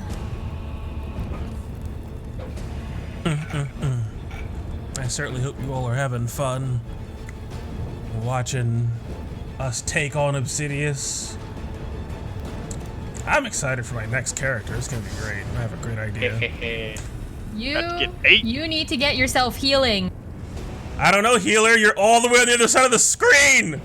Hey, if Yeah, Samantha that's fair. dies, she dies. So It's okay. I'll take care of your kobolds when you're gone. Oh no, they just die oh with my me. god, it'd be adorable. They would like just go help little old ladies cross the street and like go get people groceries. That's what I And, want like them have to little do, Quildor. aprons. Like have Yeah, little that's aprons and work in the literally- garden. But that's what Samantha's trying to have them do. Nah, they're Right gonna now. develop people's souls. Oh my god. Roll20 is apparently reporting they're currently investigating connectivity issues. Uh-oh. Scared. They're scared of this dragon fight. They don't want it to happen. Yeah, you guys did gotta we keep tell watching them- so it does Did we Tell happen. roll 20 we had a Look dragon at the fight today. spicy meatball over there. Look at that spicy lava ball over there. Look at it. I just noticed it now that we can see it. It's like glowing meat to me. That's amore. Da-na-na-na-na-na-na-na-na-na-na-na. Roll 20 reboot it never has a flattering still of me. You don't look too bad. Hey, he's looking down. Da-da-da-da. Da-da-da-da.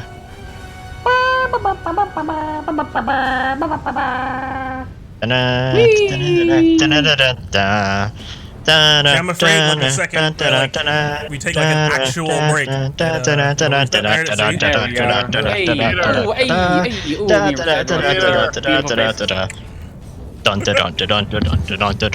See? Thank you, Peter Parker Pizza Time. Oh my god. That's what got us through. Yep. Yeah. Okay, come on now. Still loading for me. Come on, Okay. baby.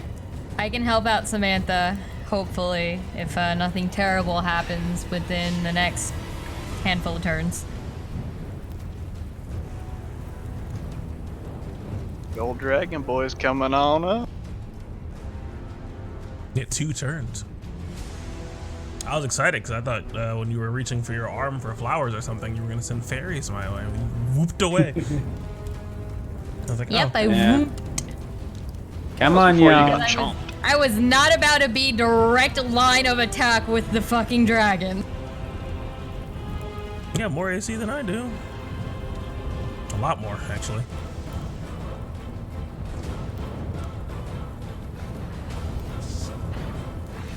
That's fair.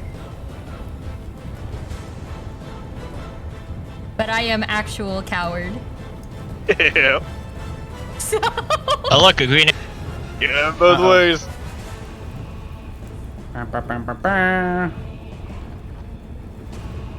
who got purged from Discord? Uh-oh. Who did we lose? Peter. It was Peter. He's back now. I clicked the green We're arrow. almost there. It was tempting. Always trying. He's trying. Oh, he's trying. And all the Okay, I little think Tony we're good. I says see- like I see, existence is people moving pain. again. I see. we God, Hey, moving. Yeah, I got people Mamma back. mia. All right. What are those kobolds doing? I was still stuck on that weird. Alright, Bait. assuming everyone's back now, we're going to see these kobolds chasing after you, Kuldor. That does not belong to you! As they're going to try and rest themselves up Damn, against the those first can. one. Give me those attack rolls, baby. Ooh, it's right into the stomach. It's the only one I can attack. I think I can only attack one. 'Cause with my sword I can attack more, but with the spear I can only attack. That's true. As it comes flying at you, you stab out at him and ka! The other one comes flying towards you with chisel in hand, as both of them will try to stab you with advantage. Just trying to get you away from their master's treasure. Chisel, chisel. Nope. Seems like all their luck has run out. Bash him away. Alrighty. And the dragon Obsidious, surrounded by this coiling Samantha. You can feel him squishing him. He's considerably strong, but fortunately, you're able to push past some of his scales and pull harder and harder as wings getting pressed against his body. and suddenly you can feel this strange heat, even with your protection on, sort of surging through you, and that crackle of magic in him as he begins to shake and growl, flames and sparks spitting from his mouth. Away with you! Away with you! You will feel my power! You will feel a dragon! As everyone within this area feels this crackle of magic, the breath in your lungs growing heavier, the muscles on your body pulling down and shaking, as it seems like some magical effect just pulling itself from him fills your mind with just this one sensation, this one emotion of sorts, trying to impose itself on you, the same way that Tamar Khan's magic tries to physically impose itself on someone else. This pure, unbridled wrath. And it's trying to break you, as I need everyone to give me wisdom saving throws. Hey! Pizza time. Oh no. Thank God. No, DM inspiration, that's a 10. That's a 14, I'll use my inspiration. Yeah, 18. Let's go. Nice. Luna, you also get a D4. I will not leave you. 16. All right. Let's see. Luna, I know this is really inconvenient, but I felt like it's time for us to cut fat. As this energy rushes through all of your minds, fortunately some of you protected with magic, others just bolstered, able to keep yourself standing. You'll feel fear pressing down on you like a weight, something not just attacking you, but pulling from you, something primordial, as if this thing's power, its presence, its wrath, is trying to channel something deep inside you. How do you overcome this wave of fear trying to take hold of you?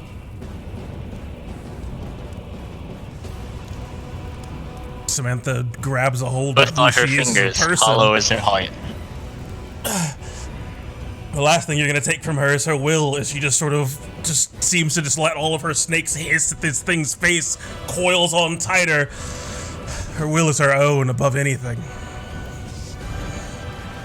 Persephone's been in a lot of situations that are just downright terrifying, and even though she doesn't think herself to be a brave person, as she stands there feeling this weight and everything telling her to leave, she's just going to stand there, even if it means she's shivering the entire time. Impressive. But even your age is nothing compared to the pig. Samantha, Luna's crown just seems to spark and flare up as she stands her ground and just stares at this creature and says, "You're nothing to a queen."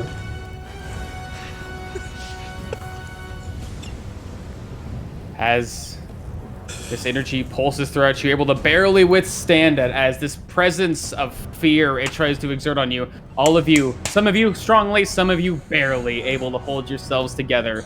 But as it does, you can feel this heat still surging from this thing as it rides against you, Samantha. All right. As it said, it just Tries to breathe in, I push just itself- squeeze against it. No air for you. As its head twists, and you can see one claw trying to reach up and just claw down across you. Also, it seems to be doing so harshly, it's still pulling against its arm, just trying to rip away at you. Ooh, 18. 18 is totally gonna. Do the kobolds have to make a save? No, they do not. Okay. It's of its choice. Yeah, As these claws rake down across your body, you feel tear, as you take 14 slashing damage. As the magic falls, this thing sloughs the remaining Samantha off its body on the ground. As you see it stand up and looks down at you on your form, this large claw coming down and bringing it down towards your chest and then ripping. As another attack's coming at you on the ground. balls. As these claws tear and rip, you feel this.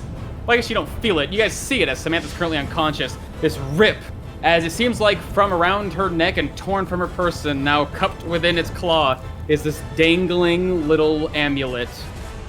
As it pulls itself up, And now the rest.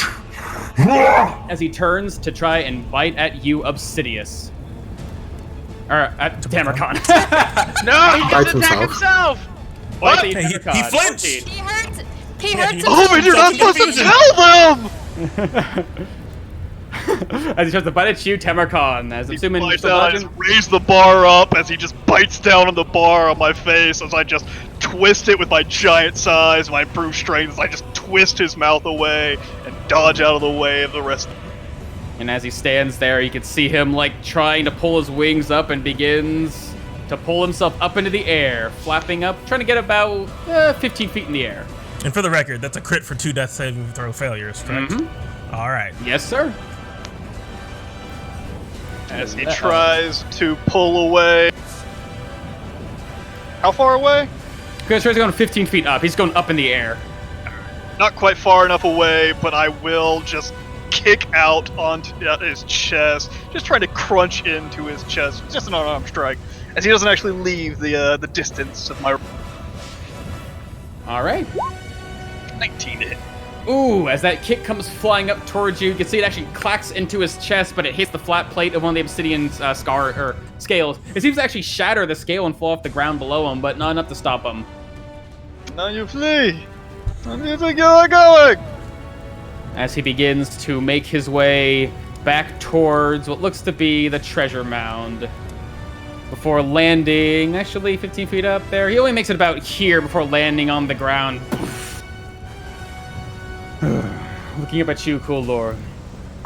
Now you are saying.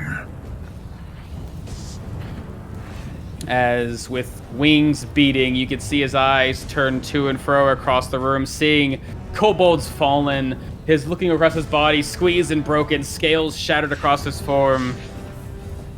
I have underestimated you. You are not mere rats, but aberrations, nonetheless. Be called by the flame. Ignia Primordas Hirata. As before you, Kuldor, this large circle that now you're looking at this dragon and looking at what lies before you, you can see it looks to be a circle of symbols of a language maybe you think is Dwarvish? Is that right? Hold on a minute. Nope, that's not right. That's the wrong button. Get back here. Man, he's moving all crazy. Like, watch God, out. what's going on? Attack him again. Yes! He's blinking. He's breaking. Controls. There we. No. Huh? Yeah, There be we are. careful in phase 2. Does that work? Is it Alt Shift C? How do you share a picture?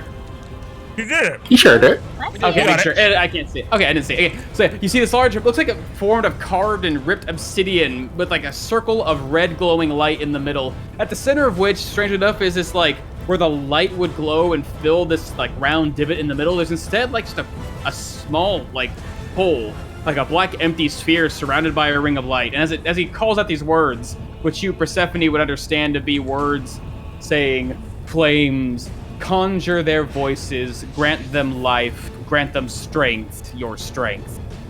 You can see the lava around you finally begin to surge and rise as things begin to move inside. As from up here, let's see, from the far end behind you, Kuldar, you hear this gout of flame as this large skating flame across the lava rises up and takes the shape. It looks like what one might call a humanoid, but it's barely that. This rising almost inferno, spinning like a tornado, with these like facsimiles of arms rising and twirling around it as it tries to pull itself forward, but that's all it can really do in this moment. As Tamarkan, you see this dragon leave Samantha bleeding and wounded on the ground and go after Kuldor next. Hey, but is he still like right there on the ground? Because his token shows he's 15 feet up in the air. Yep, he's on the ground right now. He's rising up the steps. Okay. Luna, Samantha sees you in a bad way. Can you take care of her? Do I have anything left? I'll be able to bring her up, but it won't be much. Anyway, as I am going to kick out as I start to run across the stone. As I get here, you just feel this hot wind just blow in almost every direction towards my form as I am going to leap about 35 feet or so into the air as this hot wind seems to pick up and gust me forwards as I land and skid to a stop behind this thing as I use a key point, post action, step of the wind to be able to dash as a bonus action and double my jumps rate as I land behind him. I thought we were going to dance! As I try to swing my bar into the backside of his neck as he's trying to crawl away from me, as it just swings across his entire body. A big old long rod. Alright, give me that attack roll. 20 to hit. Oh, as you swing this time, connecting firmly, but this time you're using your iron bar with extra weight and power behind it. As it slams into him, it seems like this time his body gives a bit and actually connects. Hey! Slam into the back of his neck. I don't know if I clicked it or not. Click it again. Oh no, it started to lag again. As I try to draw his attention, as I try to spin my foot up underneath his hind leg and just bash into the side of his knee as I'm trying to just trip him up to get his attention. Why do you keep running away from me? Are you afraid of this simple monkey? Unarmed strike him. Ooh, as that will connect too. That one not physical magical though. Just half of 11. Nice. As it comes striking to his back, striking into the scales, shattering a few of them with some considerable strength, but still, you can see his body cringe against the pain. As nice. He suddenly stops and Turns the face. you. So I pull the bar up in defensive position, but not infusing my body with ki this time. Just relying on the defensive properties of the iron bar to fend myself off as I just trying to goad this month. As that's gonna be my turn. All right. Yeah. As you swing your bar, bounce off, his head turns towards you and his eyes begin to flare. You are a pest. Out of here. As, although his body doesn't seem to face you, this long and winding spiked tail twirls in the air and swings down in your direction as he seems to take attacking at you. Ooh, 23. ooh, that will connect. This Crushing. massive spike tail smashing into your side, bludgeoning in like someone swung a tree at you. Unfortunately, you're larger, so it's not quite as impactful. Nice. Oh, I'm so good. Never mind. Yeah. Yep. Hashtag bless! Bless. Red scared me. All right, as Swift Hollow comes down to your turn, you can see from around the corner of your eye that it looks like Samantha got lifted and dropped. You can see some blood pooling from around the corner, and it seems like the dragon has left. What do you do? Little light, Samantha has fallen. As she calls out to Persephone. As with her hands now empty, not having a crossbow, she pulls out her short bow and reaches down to her quiver of Yanti poisoned arrows.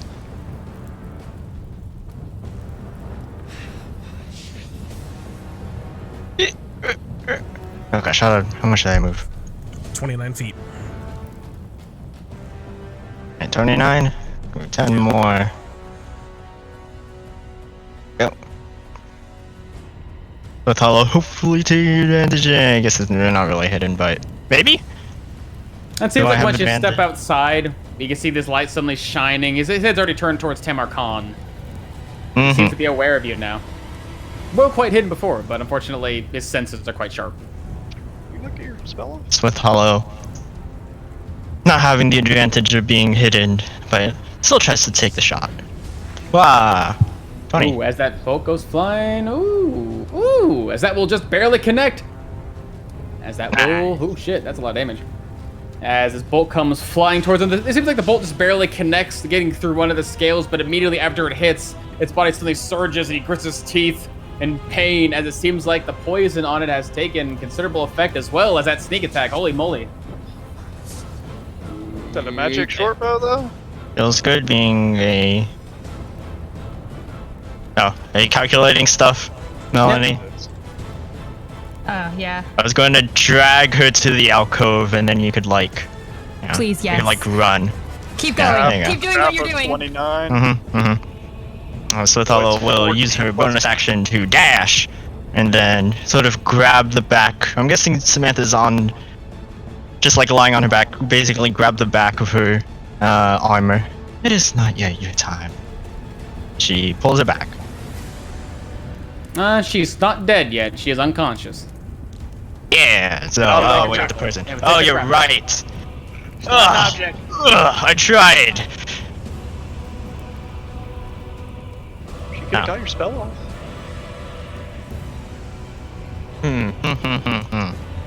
don't have any healing spells. I can't grapple her. I don't have any actions. Persephone. Because the fire people seem to move for your tidal wave. Yeah. Oh, true. Yeah, it's not enough range. It's only 30 feet. It's 120 feet. I mean, it's 120 foot cast range. Oh, yeah, you're right. I forgot. You can just fucking sideswipe him with that whole wave. Yeah. There you go. A cursed person rules. I can't grapple you and drag you back. You're not an object I yet. thought Sorry. it was on myself because the last time I cast it, it was from me. Nice. I forgot. Sorry, Jordan. Alrighty. I can't drag your not dead body. Yeah, Nice. Persephone Okay. should be able to get to me. As She can this- teleport 60 feet. Yeah, she should be able to get you guys. So I'll head back to her, the safety cove. I'd have to use it as an action, but that's fine. If it means I can get to you, it's fine. Alrighty. Yeah, don't you As have like using your reaction, misstep? Once you see the flame rise up, you're throwing out this tidal wave? Yes. Alrighty. As you can see, it's going like left to right, I'm assuming? Yep. As it's almost like as it rises, the lava starts to rise with it, but instead of a wave of lava, blue light and water starts to seep out of it and just slams into this creature. Nice. As this water rises, you can see immediately it puts its hands up to push against the wave as it gets consumed and splashes down, and then this large wall of smoke and steam seem to rise up actually from this, as not only is the creature destroyed, but you can see in its wake, now rising and steaming from the distance, seems to be this mound of now smoking, cooled earth. Hey. Aha! I made a platform! Now you gotta play Jenga with his lava. It'd be fun. Gonna write explicit things in the lava with your stuff. Persephone was here. Alrighty. Is that your turn, Sotalo, though? That is Swift Hollow's turn, heading back into the cove. Alrighty. And now with this creature behind him, lashing at him, you can see the dragon turn to face you, Tamarkan. No more dancing. I just want you to burn. As the ground again beneath you begins to crack, you can see his eyes lighting up, lights scattering across his body, the whole cave shaking. As again, another surge of lava seems to shoot up from your feet, as I'm going to need a dexterity saving throw.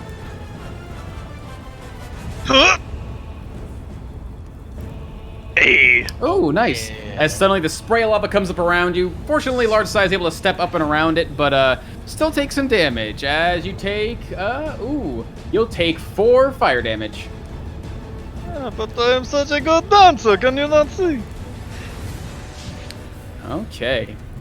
And as Persephone, your magic finally fades, you throw out this thing, watch this fire creature in the distance be destroyed. The magma suddenly begins to surge.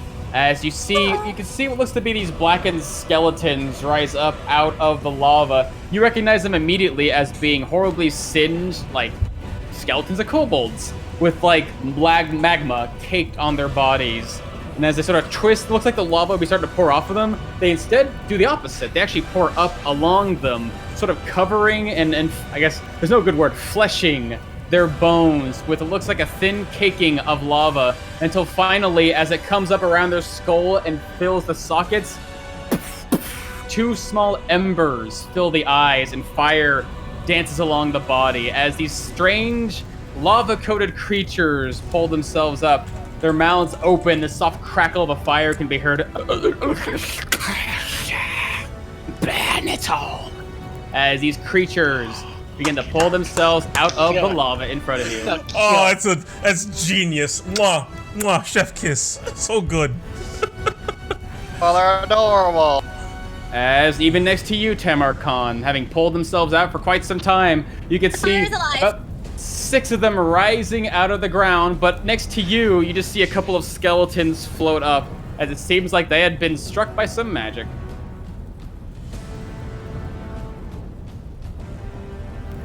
Good job, Luna. So many. As that is their turn. Persephone, it comes down to you seeing these creatures now pull into the lava, seemingly standing on top of the liquid as if it were mostly solid and starting to make their way towards you. Oh, I would love to stay and play, but unfortunately, as Persephone's like running over here and she, looking for an archway, leaps into it, using another hidden path to boop on the other side. But my friend kind of needs me right now. As that was going to... Is that your action, bonus action?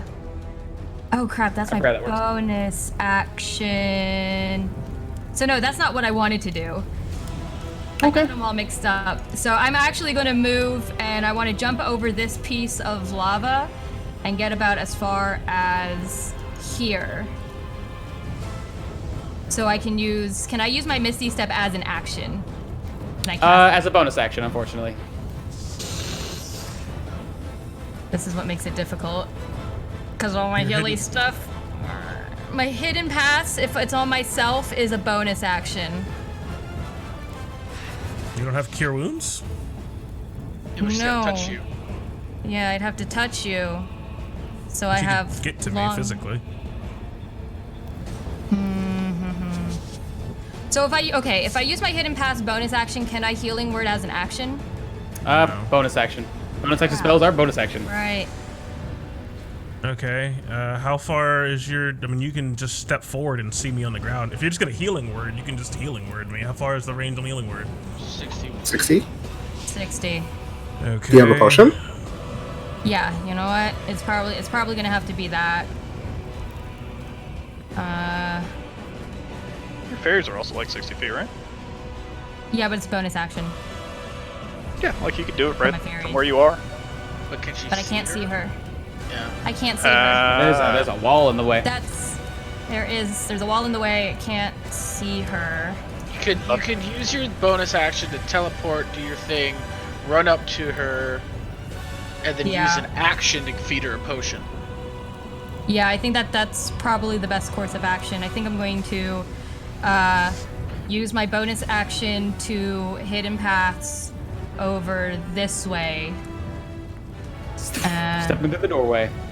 Mm-hmm. You probably want to do that though before you move. Before I move? Yeah. Yeah. You're right. You want to Okay, get as can I do far as that, you can Omen? before you move. Can I do that? Let's... Sure, I that's would fine. move... Okay. I believe that would actually be like 10 feet, and then I would hidden pass You as hidden far pass right as there. over... Yeah. Hidden pass Sure. over here. So he's 10 feet, still have like 30 feet of movement left. 30 feet of movement.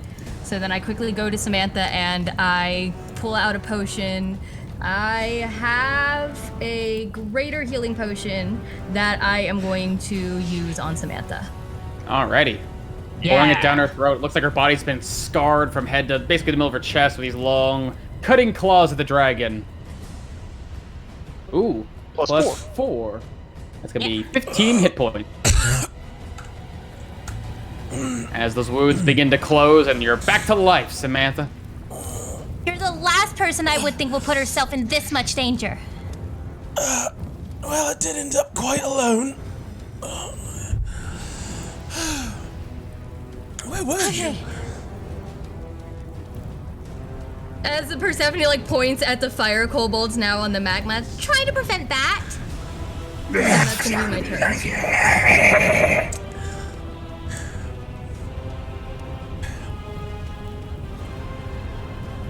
That's my turn. I'm good. Alrighty. As from the far northern side, Quildor and Tamarkan with your great size, you can see the lava, the magma still continuing to rise and surge as it seems like, again, more of these lava-clad skeletons given new life begin to rise up and start to lurch forward and try to make their move. As well as next to, ooh, I guess you guys can see this, Samantha, as well as Persephone, Tamarkan, and Quildor. Off in the corner, one of these flames rise up as well into a cyclone. As this thing pulls itself to the surface. As Samantha, it comes down to you, prone on the ground. Persephone having just poured a potion into your throat. Samantha works her way to her feet. Hopefully getting this X off of her. There we go. Sort of looking at what's happening. Does it seem like this is some sort of, like... Does it seem magical? Like this is some... He cast a spell to do this or something? Or something Seems like he close to said it? some ancient word. Well, actually, you don't really know because you came to, and now there's fire things everywhere. How on earth did these things get here? And she He just looks conjured them. at Obsidious. How does he look right now? He looks pretty haggard. It looks like he's been taking some blows. Some of the obsidian scales are falling off of him, but he looks like he's lurching back towards the treasure mound in the middle.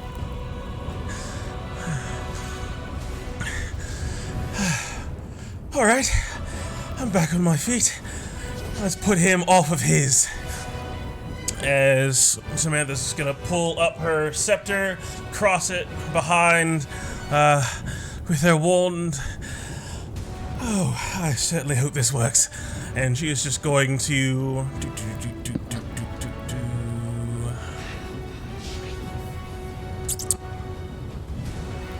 Yeah, that is what we're gonna do. We are gonna cast Eldritch Blast 4 times. All right. Going Give all me in. them shots. Oh wow, nice. Oh no. At least it Throw didn't some take paper 20 out. minutes to get those. Ooh. 1, 2, 3. Nice. As all but the second one will connect. And high rolls, everybody. High rolls, high rolls. No whammies, no whammies. Nice. By one. All right, yeah. As you feel that wand, you're channeling your magic begin to work. Begins to twist and turn, about to shatter. But fortunately, as finally the magic releases it, it's left in this sort of twisted, desiccated state, but it still functions. Samantha just puts it up to one of her snakes, which just kiss it. Good job, as Cody. all of the 3 of those hit. And she just uses the 15 feet of movement she has left to just sort of slink away, limping into this alcove. Good, this is your chance.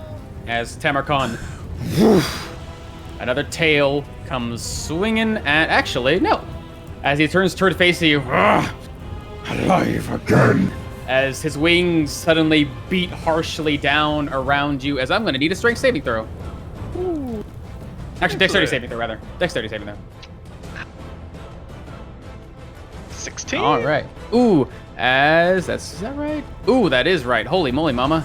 As you feel this weight pressing against you, as the wings suddenly beat down hard on top of you, and you feel the wind as well as some loose rocks batter into your body, as this dragon seems to take flight, going straight up in the air. Gonna go about 20 feet.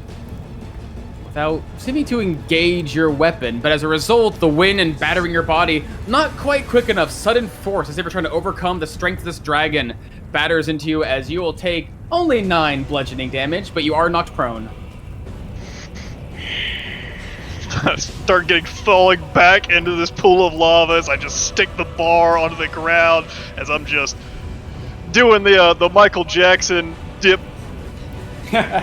Barely Just holding keeping it. myself above this lava, just barely. Into this. Alrighty. Comes down to you, Quildor. You see these 2 tiny creatures in front of you still trying to stab out at you. The dragon has taken flight high in the air as his eyes continue to scan around. It looks like you guys are now getting slowly but surely surrounded by these flames. How tall is this thing? It's about 5 feet off the ground.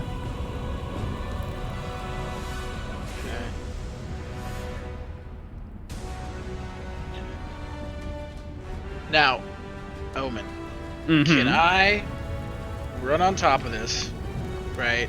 Mm-hmm. Run and jump, because I can jump 18 feet. Can I get into range of him? 18 feet in the air or 18 feet forward? 18 feet forward, was it half? Your air jump is 3 plus your strength mod. Yeah. So it'd be 7, so it'd be 13 feet up in the air, so he would still be too far for me to attack him? Just about, yeah. Unless you're like, yeah, just outside the reach. Just slightly outside the reach. If you reach up your spear, you might be able to hit him, but yeah, just a few feet too short. So you say I might be able to hit him. Does that mean I can't hit him, or that I might It would be, able I to would hit him? say it would be very hard. He'd have not cover, but the barely reaching him equivalent of cover, I would say. For fun mechanics sake. Maybe a little disadvantage. Disadvantaged position. That's what I'm gonna try to do. As I'm gonna Alright, jump jumping up on on this this thing, and I'm gonna run and jump with the spear. trying to slash out at him as I run, as the spear just rips across these runes, as light just sparks up as I jump, as I cast myself some fighting spirit. Nice. Cast That's fighting fighting spirit. style. Fighting style. As Fighting give me spirit's that up here. attack roll. Make it a normal one. Alright. Spear in hand, trying to stab down at this creature. As they will try to stab at you, though. These little kobolds coming out their knives. Yep, that's fine. There you. That's cool. That's a ton of kobold. Why are you doing that? As Papa! Still bouncing off your armor. Too quick and too tough. Give me As an I'm attack just roll. running faster and faster as I swing Ooh. out. Hey. That As will connect. the adrenaline just Stabbing into his kicks body. in as I action surge, as I try Ooh. to stab. Ooh, ooh, ooh. Ooh! Flurry Alright. popping Mamma up. mia. 1, 2, 3, 4. Nice. As you take one stab into his body, Quildor. This one barely able to connect him through the air, but stacking to his body, doing, let's see, 9 damage. As you stab into him, you can see both sparks It's a of dragon. flame going into his body, but you also see, strangely enough, golden sparks shooting out where the spear actually connects with them, and his body rides as he's got to make a saving throw. Let's see. Where are you at? Yeah, you don't have that. So, ha! Ooh, as he pulls himself forward, but more spears begin to stab down into him, doing... That one will definitely miss, bouncing off the scale. Second one coming in, definitely connecting. Ooh, doing good damage. As last one... He's another strength saving throw, doesn't he? Nope, that's right. For that. Nice. As he'll need another strength saving throw. Ooh. Ooh. As you see the magic begin to course through, you see him glowing, this magic taking over, trying to force the spear out. But strangely enough, Kuldor, you can see the sparks of golden light seem to change a gold pulse throughout his body as he tries to overcome this magic and seems to fail to do so. As he falls And as prone to he's the falling ground. down, the spear just comes right at the peak of his head, just like with the shield in hand as well. Both fists just. He takes. Ooh, nice. Let's see. All right, spear coming down, stabbing deep into his chest. What is that? Ooh. As Kuldar, this creature falls Just down in on his back, range. chest exposed. Just in range. So just go straight, like I just take that spear down and as I just like rip it down like through the neck and right towards his heart. How do you want to kill him? As I'm just coming down as the dragon's falling, as I'm coming down as well, I'll be like, and now, Dragon Slayer.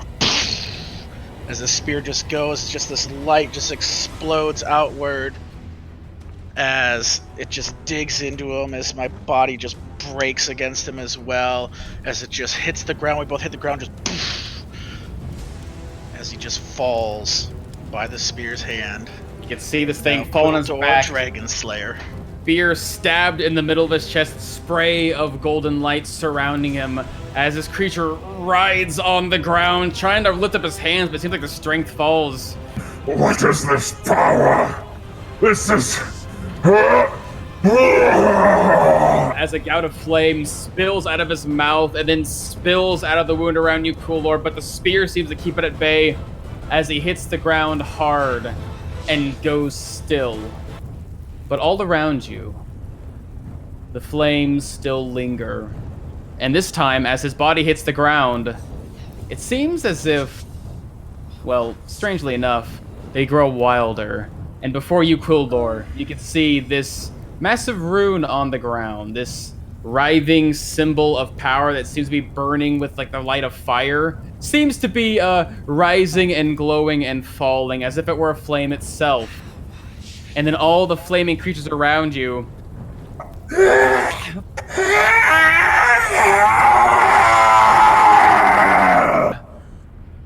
as they all seem to be turning towards you. As the fight is not yet over. Does not seem they're too happy about this. That's my whole turn. Oh wait, I took it. Alright, Kuldor, standing victorious on the top of this dead dragon. You can see up on the corner of this map, this pillar of flame, large and powerful, rises up, and this massive flaming creature pulls itself forward, finally making itself known, and its head is facing your direction. Behind you, it seems as if this thing is glowing brighter and brighter and brighter, these kobolds looking confused and scared. As Luna, you see Kuldar standing on top of a dead dragon, spear in hand, but it seems like the flames are still burning inside this volcano.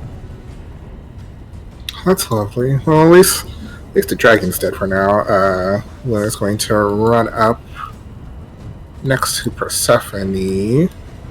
Seeing all these strange creatures, she's going to release another little ball of electrical energy into these creatures over here. Oh. Yeah, we'll do another Dragon's Breath.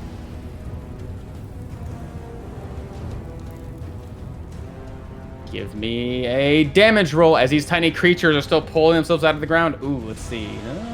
Nice. As these creatures start to pull themselves out, crackling and now furious and angry, ready to lurch forward. This burst of lightning seems to rupture out from the surrounding area, striking each of their bodies like a spear, as each one of them suddenly falls dead to the ground, falling as a pile of magma, as they don't have a lot of health. And spending 2 sorcery points. No, I'll spend 2 sorcery points to send a chromatic orb at level 1 at this creature up here. Alrighty. Give me that chromatic orb. Ooh, as that will connect. Lightning damage. Ooh, a bolt of lightning flying out and striking in the middle of this creature's chest. It seems to hit the center of it before it opens up like a circle as it disperses inside, but it seems to spread amongst the flames and shake it wildly as it is still standing. Could you get rid of those Persephone again? So scary. Yeah, I'm on it. That's one more time. As these kobolds, looking shocked and confused, no! Master! And they look down at this symbol on the ground. As they start to crawl on top of it, sort of putting their hands on the markings. As they stick their hand in one of them, another one races sticks their hand in the other. You can see this fire catching onto their hands and burning slowly as they pull their hands away. How does this work? How do we do this? As it seems to be burning away at them. Ooh. Let's press buttons.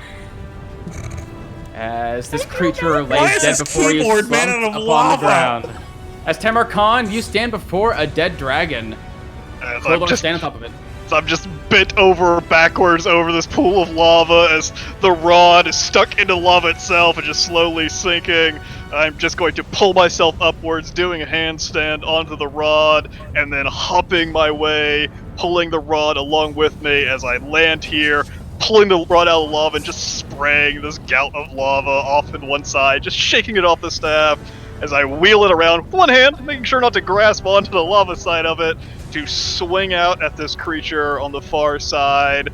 As you can see, as my hair begins to elongate, my arms and legs begin to stretch as I start to shift into my more animalistic form as I swing out at this guy with my iron bar.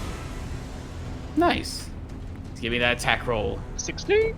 Ooh, as these creatures are a bit nimble, but fortunately with a bit of edge, guided by the magic of Rhesus, you're able to strike into his body and hit him firmly. As, your bar smashes into him, you hear the crack and break. It's just about as easy as to kill his kobolds, until finally as you hit him, there's this crack, this almost like spark sound, as it seems like with that blunt blow, the body begins to swell as if fire inside were building heat, and suddenly, a burst of fire surrounds you. Give me a dexterity saving throw. See if you can fail this. I don't think you can. Nope. As this burst of flame, that's not right. As this burst of flame erupts around you, you take half of half, which would be about 2 fire damage. A bit of flames casting across your the hairs on your arm. Eating away a little bit of my temporary hit point. Nice. I'll figure out how much it's supposed to be here in a second. As I swing and just swinging this telephone pole around, just cuts into the side of him and just scatters his body as it explodes. As I reach up and grab onto the side of the dragon, as it looks like all these things are like fixated on Quildor. All the flames, yes, they seem to be trying to lurch towards him. As I'm going to swing my body over to the far side with my climbing speed. This creature not inhibiting my movement. Shall we finish this thing off? As I pull out 2 darts. Goodbye. As I throw out 2 darts in this direction. As these guys are 10 feet apart, right? Yeah. Mm-hmm. As chucking out actually, 2 darts. yeah, they are. Yeah, make sure. Throwing out 2 darts as wind seems to pick up this heated air and striking out at both of them. Throwing out 2 darts. All right. Top one. Ooh, that'll definitely connect. These darts as well are like almost the size of like a small sword, as they're gigantic as well. The other dart going south. Ooh, as both those will connect, each one strike into their body and almost like popping balloons. Flames scattering around them. Some of them actually reach the other strange magma kobolds, but they don't, as the flames wrap around them, it doesn't seem to have much effect. So with that, I'm just going to step just a half a step away from the lava here, but bring up the rod as getting ready to batter into these things some more, trying to keep up the defense on Quillo. As me. All right, Swift Hollow, coming down to you.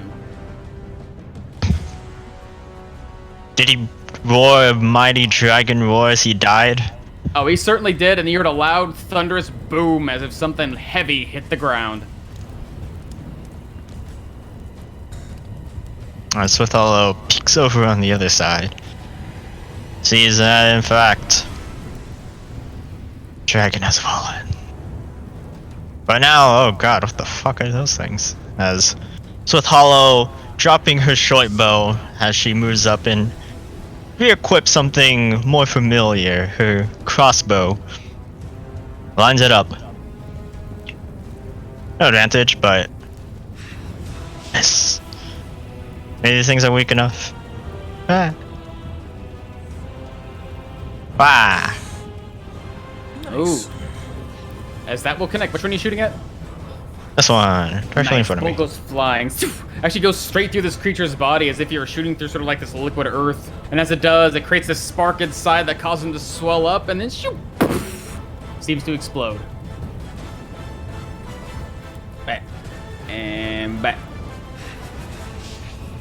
Oh, I did not want to touch you with my knife. Shoot backwards. Reloading another crossbow bolt. Making her presence more quiet as she will use a cunning action to hide. Wah! Oh, super high. Hey. Oh, yeah. It seems like as you pull away, these creatures try to turn their heads to face you. But then immediately as they do, you're gone. Vanished. As that'll be Swift Hollow's turn. Alrighty, these creatures down here, looks the last ones remaining begin to run and lurch forward. Surprisingly quick, running across the lava as if it were solid ground, even though it flows like liquid. And you can see them actually running and trying to climb up upon the body of this creature. You can see flames sort of lingering in these hot spots across its scales, as they're going to be trying to get as close as they can here, but it seems as if they can make it there and make it there. They can't quite get to, looks like their quarry. Looks like they're trying to get around you, Tamarcon, but as they stop next to you, their teeth and claws try to rip into you, as it seems like they're trying to put their hands on your body, but they're sort of somewhat liquid hands. Don't have much to rip and tear with, so instead it's more about avoiding these hot touches. Normally attacking with strange coordination, but it seems like you are quite protected against that. Yeah. Alright. Do and do. And one more. Try not to really damage these things as they strike at me. I'm more just putting the bar in the way, using this telephone pole to just block their strikes, but not really bashing them away like I usually do, because I don't really want them to explode. Mm-hmm. As these creatures, let's see, we know it's Kuldor and Tamarkan. You can see this one creature trying to climb up here, trying to get closer to Kuldor. Its hands sort of pressing against the scales and obsidian shards covering this thing's body. And you can see that heat, that warmth beginning to spread, like almost like making some of the scales and obsidian shards glow with every step, as everything is getting hotter and hotter to stand on. It seems to be just cackling and clattering these bony-looking teeth. Yeah. As, let's see, you're there, you're too far away. Cool. All right, as Persephone comes down to you, it looks like the dragon has fallen, but the flames still remain. Okay, let's see. That'll do. As Persephone is going to conjure upon her magic. Oh god. The ceilings are really high, I would assume. It Dragons seems go like in here. where you are right now, there's about like 40 feet up, but it looks like closer to the center, they get higher and higher and higher. It looks like that's the pathway the dragon took. Oh no, this will work. As Persephone is going to conjure her magic, trying to, in this very, very, very hot place, We're gonna cool it down just a little bit. as I am going to cast Sleet Storm. Let me yoink. Ooh. Forgot what to say. Is that 40? That is a 40. Yoink! Yeah. Okay. Let's see. This is a starter's turn there, so you don't need to roll quite yet. I'm just looking at what this does. Nice. As it looks like cold rain, even some spots and bits of it looks like ice and hail begin to fall down and begin to pop and sizzle in this area underneath these creatures' feet. As it seems like bit by bit, this whole entire area seems to be changing form. We're not going to be perfect, but we're just going to do that. Nice. As it seems like the ground is becoming solid. Persephone's going to reposition herself here to just keep looking around at everything that's going on. All right, that should do for now. And that's going to be my turn. All right. Trim that layer. Let's do that. Alrighty. As these creatures up here seem to be moving as well, the ones caught in this area have to make a dexterity saving throw. Let's make 1, 2, 3, 4, 5, 6, 7. Remedy. 2, 5, 6, 7. Gotta make some saving throws. As these creatures are suddenly finding themselves on footing, but it's quickly cooling. You see their flames seeming to dampen as they try to run across now hardened earth, which they weren't quite used to.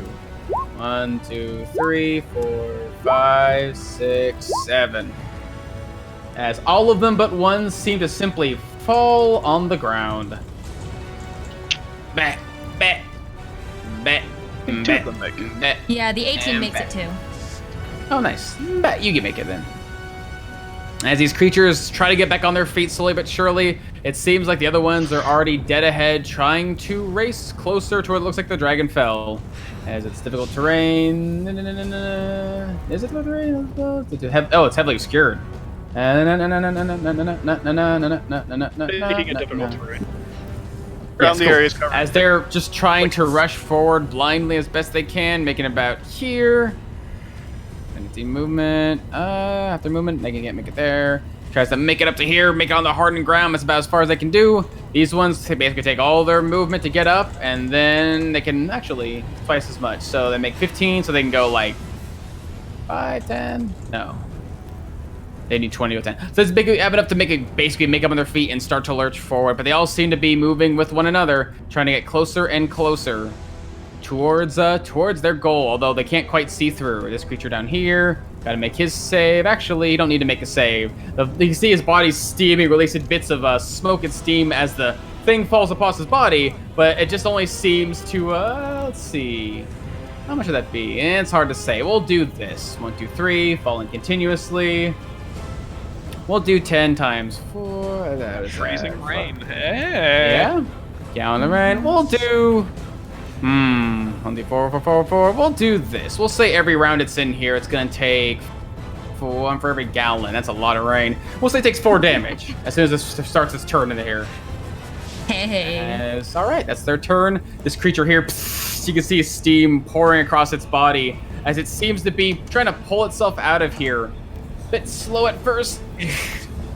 Lurching forward, but once it gets free, you see it turns towards you, Kuldor, and with surprising amount of speed, as if it's just lurching itself forward, sort of just envelops and surrounds this thing's space, flames licking over the dragon's body, as he seems to be sort of just sitting in this place, sort of calling out and growling at you in this low rolling tongue.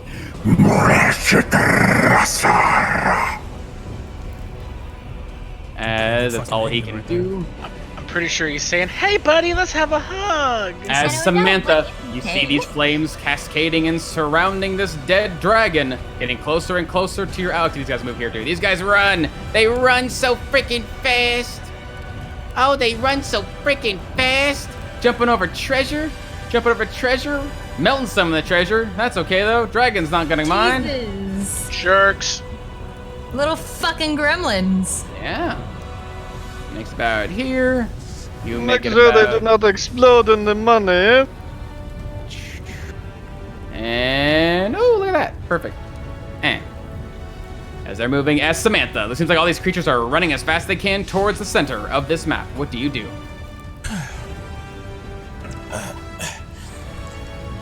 I wager that probably connected to whatever that stone is. It's gonna take a bit of time to try to figure this out, though, as Samantha's just going to move over to Luna. And I need to be a lot closer to see this thing clearly. You want to come with, as Samantha's just gonna sort of reach down, wand put away, and just grab onto the side of her long cloak, a little bit of shadowy smoke coming off the end of it, as she sort of just brings it up across herself, and then just lets it go back down, as just like behind her, there's just a shadowy door that just seems to appear out of nothing, just this spinning circle of inky blackness going into the middle. You coming with? Much appreciated. Samantha grabs Luna's hand and hops on in. Coming.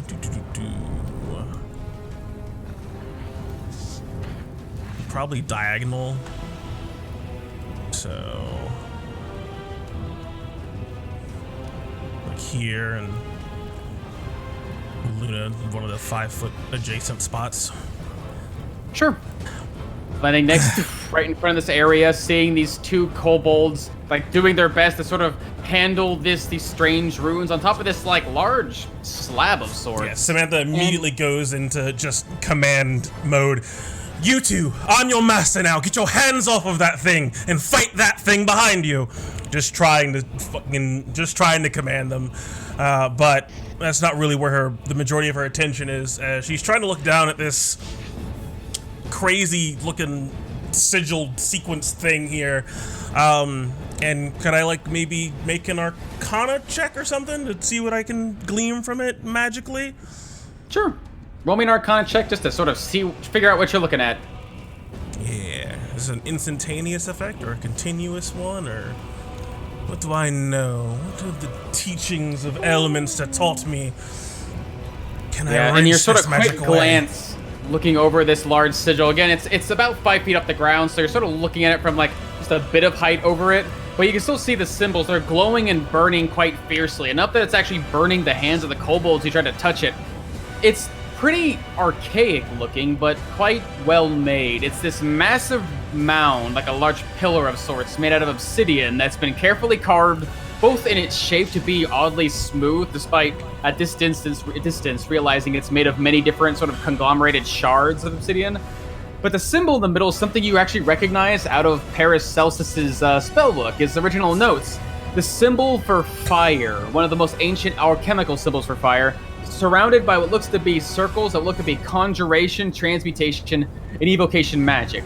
And at the center of this is a marking that you don't really recognize. It is simply a dark black pit where it looks like the light is from this flame, now that's especially burning brightly, seems to just fall away from, as if it's like an eclipsed sun, the heat of this fire surrounding it, but the middle is just this infinite black hole.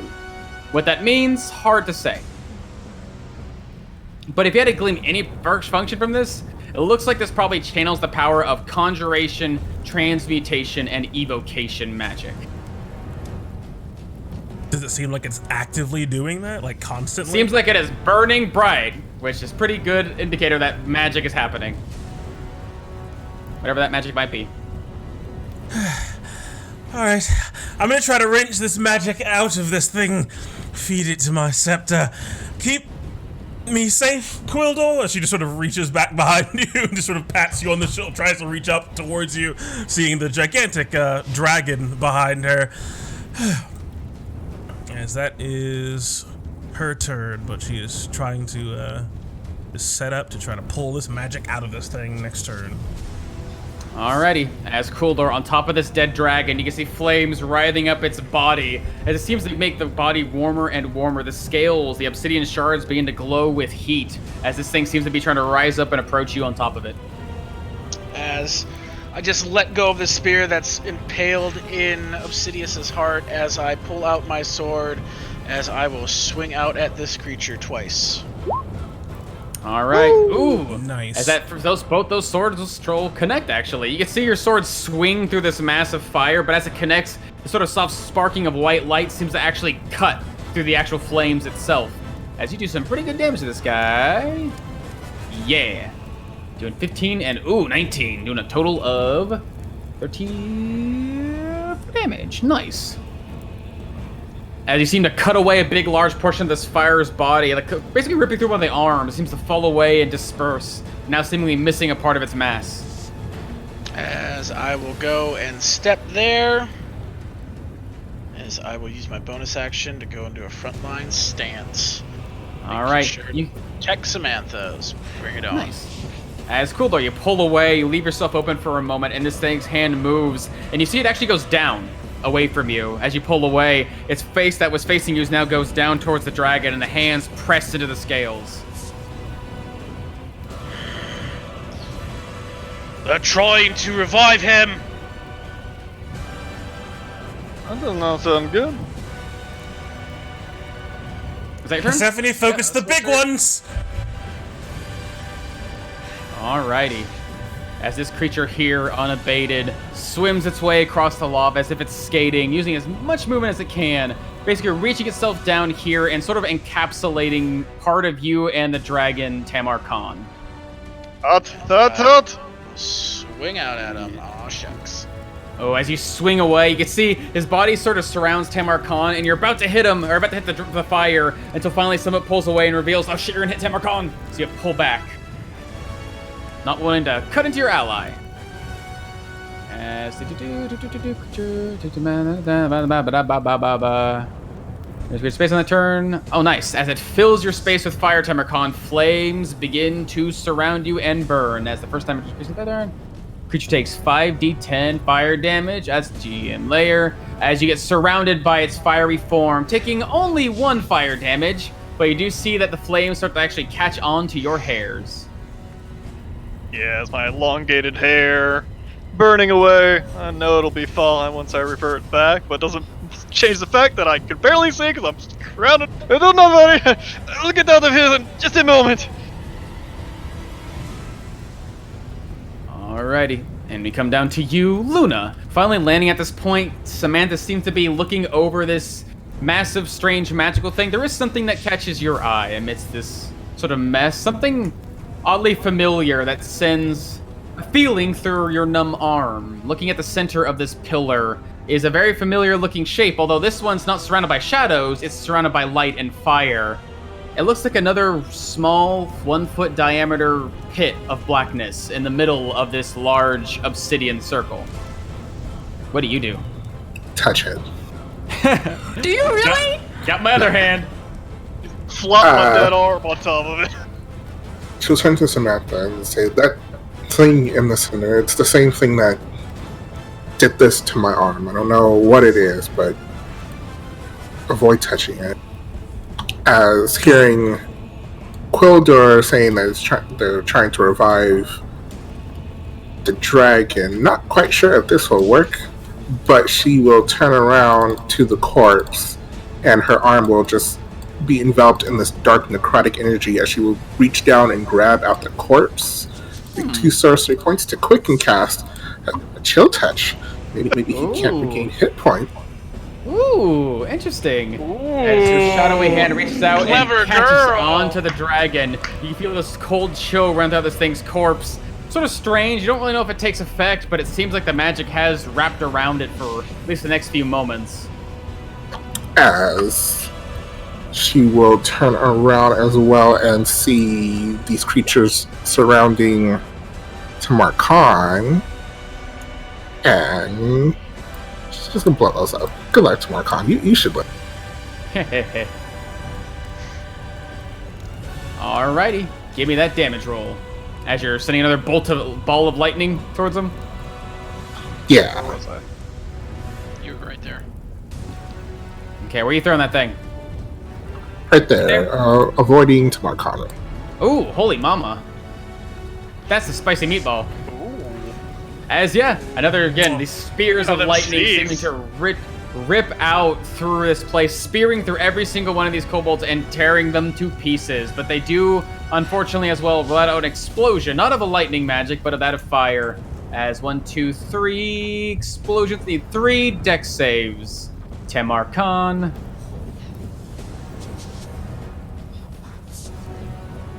Alrighty, looks like quite easily able to avoid all of them, but still taking soft brunts of damage, as you'll take 1 and 3, 3, and 3.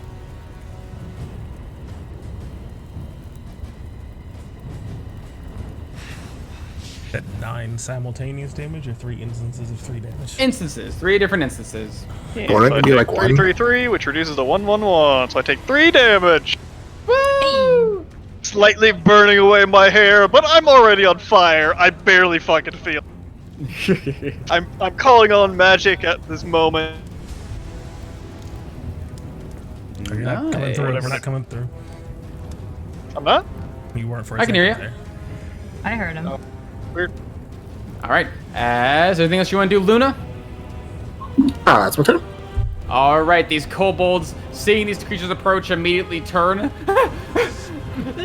As they just try to run, and you can see one of them jumps and throws himself into the pile of gold.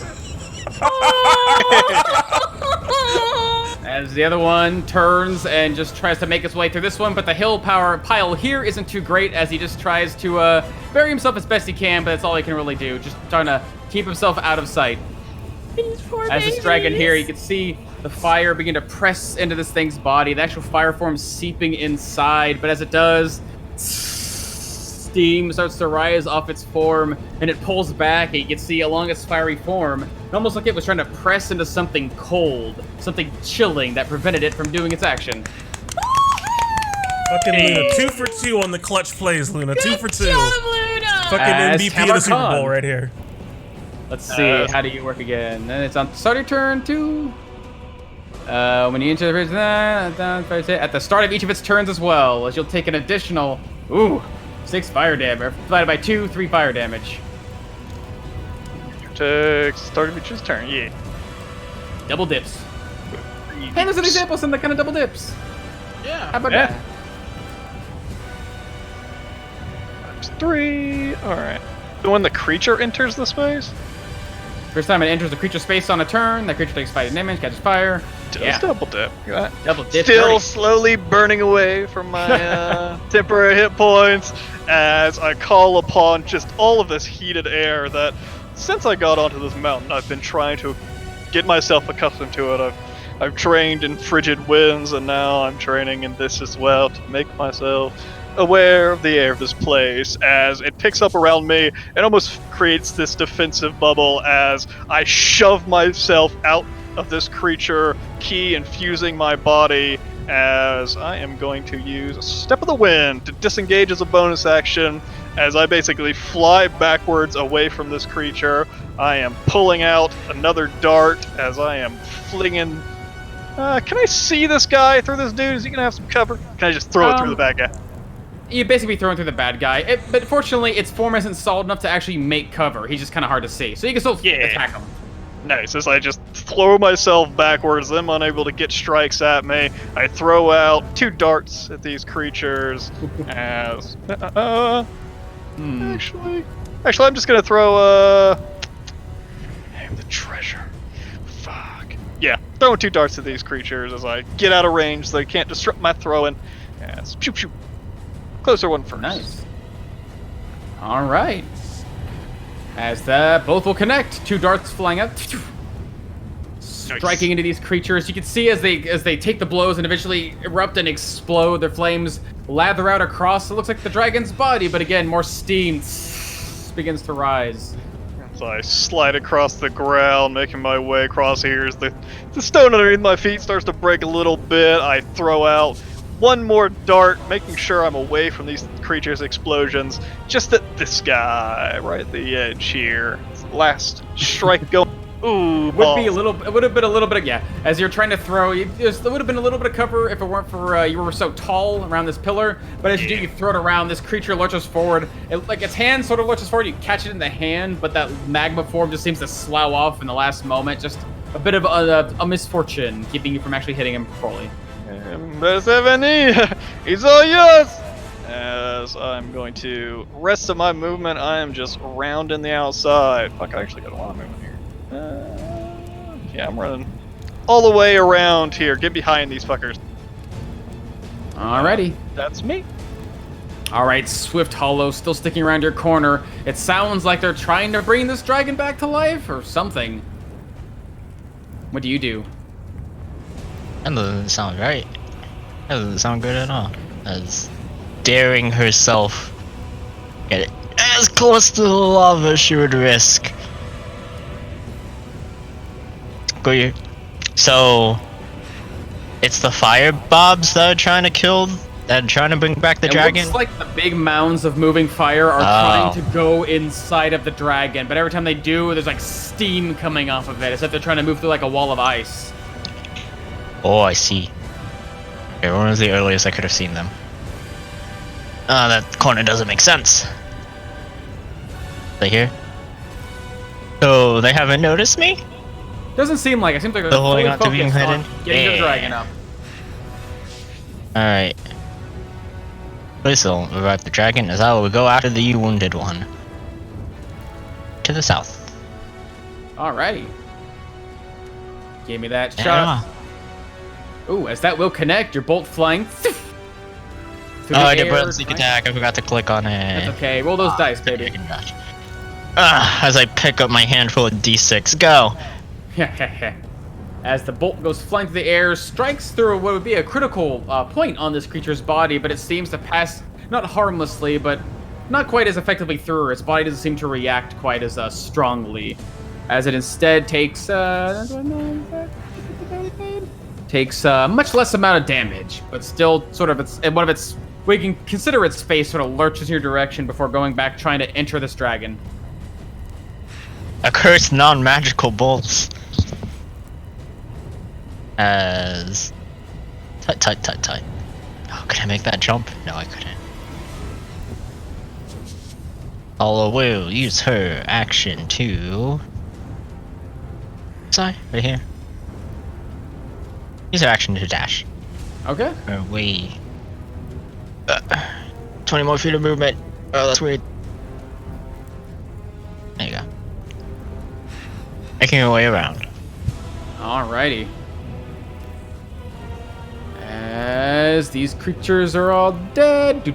Nice. As Persephone comes onto you, you can see this dragon corpse being surrounded by fire, trying to lurch and reach into the dragon. Nope, can't have that. As Persephone is going to conjure up her magic and cast a tidal wave to just swipe across the both of them. Let me go grab. Ooh. Hey, yeah. Nice. As this tidal wave reaches out and splashes on top of these creatures, you can see it splash down on top of them and begin to spread and spread. Let's see. Ooh. Interesting. As all the treasure gets washed away into the lava. They don't have treasure on them. Post a spell card for that, Mel. Yes. Let me do that for y'all. Only a very small part of it's actually hitting the platform though, anyways. Oh, I meant it to start on the western side. 10 feet tall. That's fine. I'm just thinking.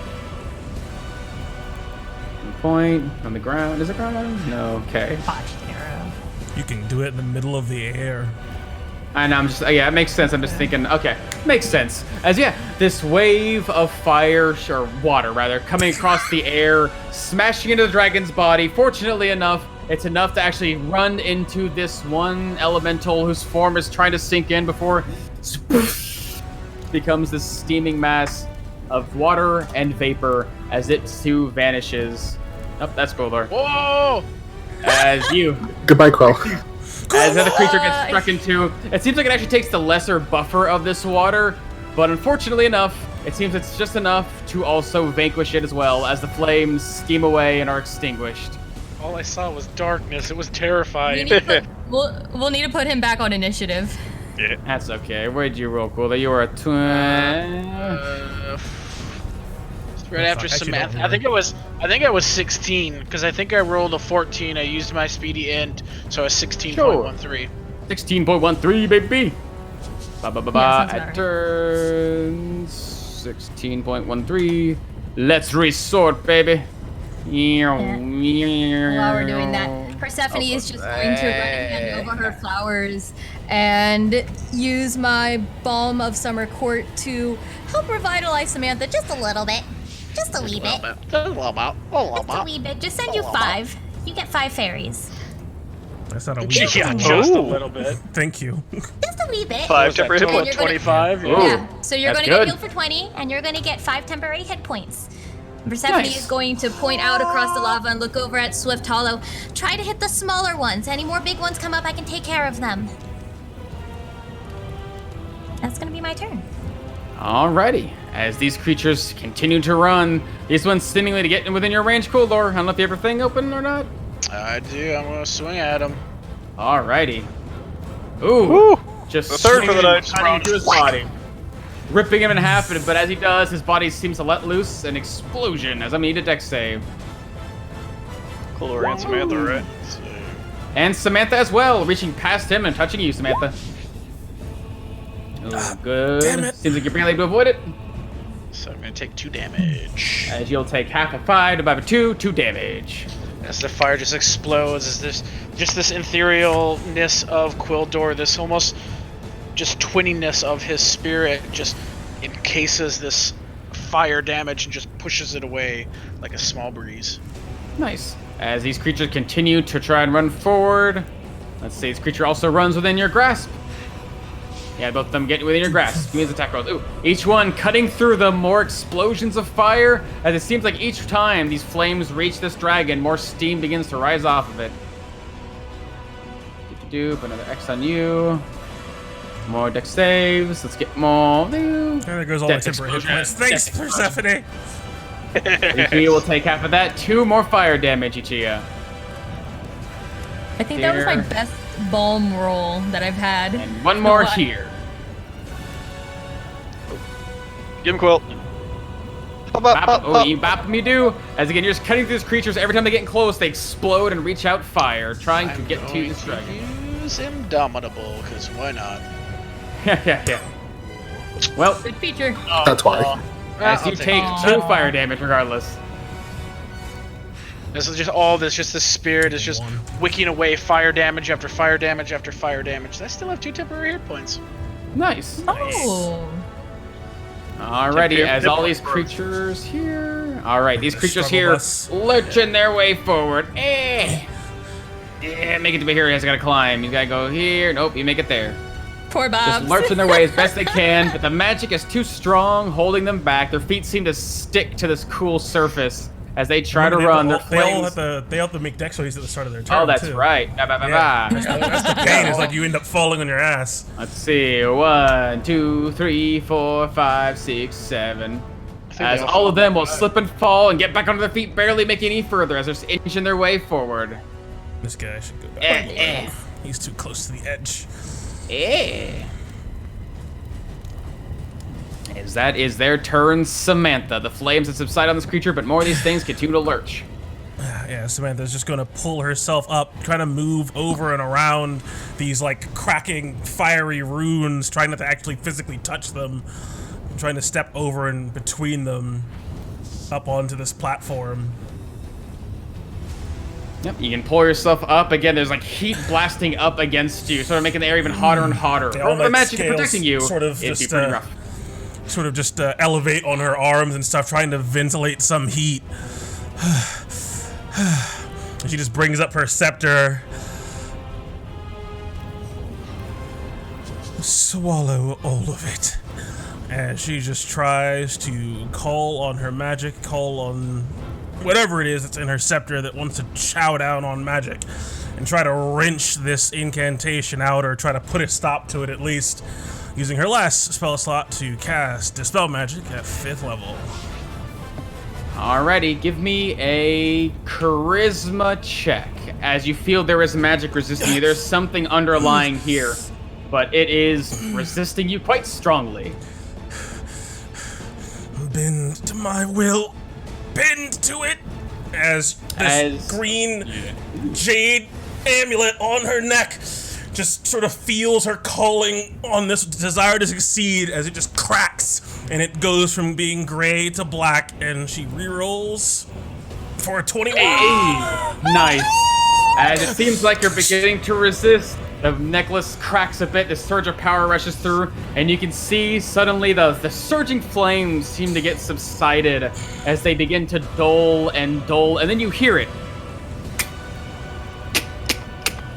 And you can see it looks like whatever heat might have been used to fuse these small crystals together is being removed, the symbols falling apart, and the middle of this thing filling with cracks and cracks and cracks, until finally the ground you're standing on, Samantha, begins to fall apart, and eventually falls to the ground. But you're able to find yourself on a solid enough piece. Pieces flying up in the air and scattering, as it seems like once that thing breaks, all around you, the flames begin to calm down finally. Left with the sulking of magma, as these creatures lurching towards you all from this frozen plain move slower and slower. A splash of magma falling from their face. Another one. Until they're just left as skeletons that lurch forward and fall to the ground. Samantha sort of reaches up, grabbing the GoPro out of her from her, holding it and her scepter, standing on the solid piece of earth, or the solid piece of stone, looking all around, just surveying and showing the lair to the camera. I knew we could do it.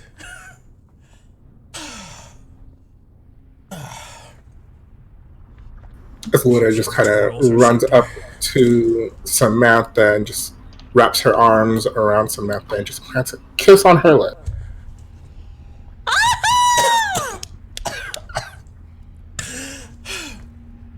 That was surprising. Yeah, Samantha just returns that kiss.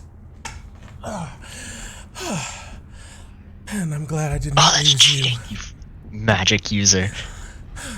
Just reach down and pick the kobold up out of the treasure and put his face towards them.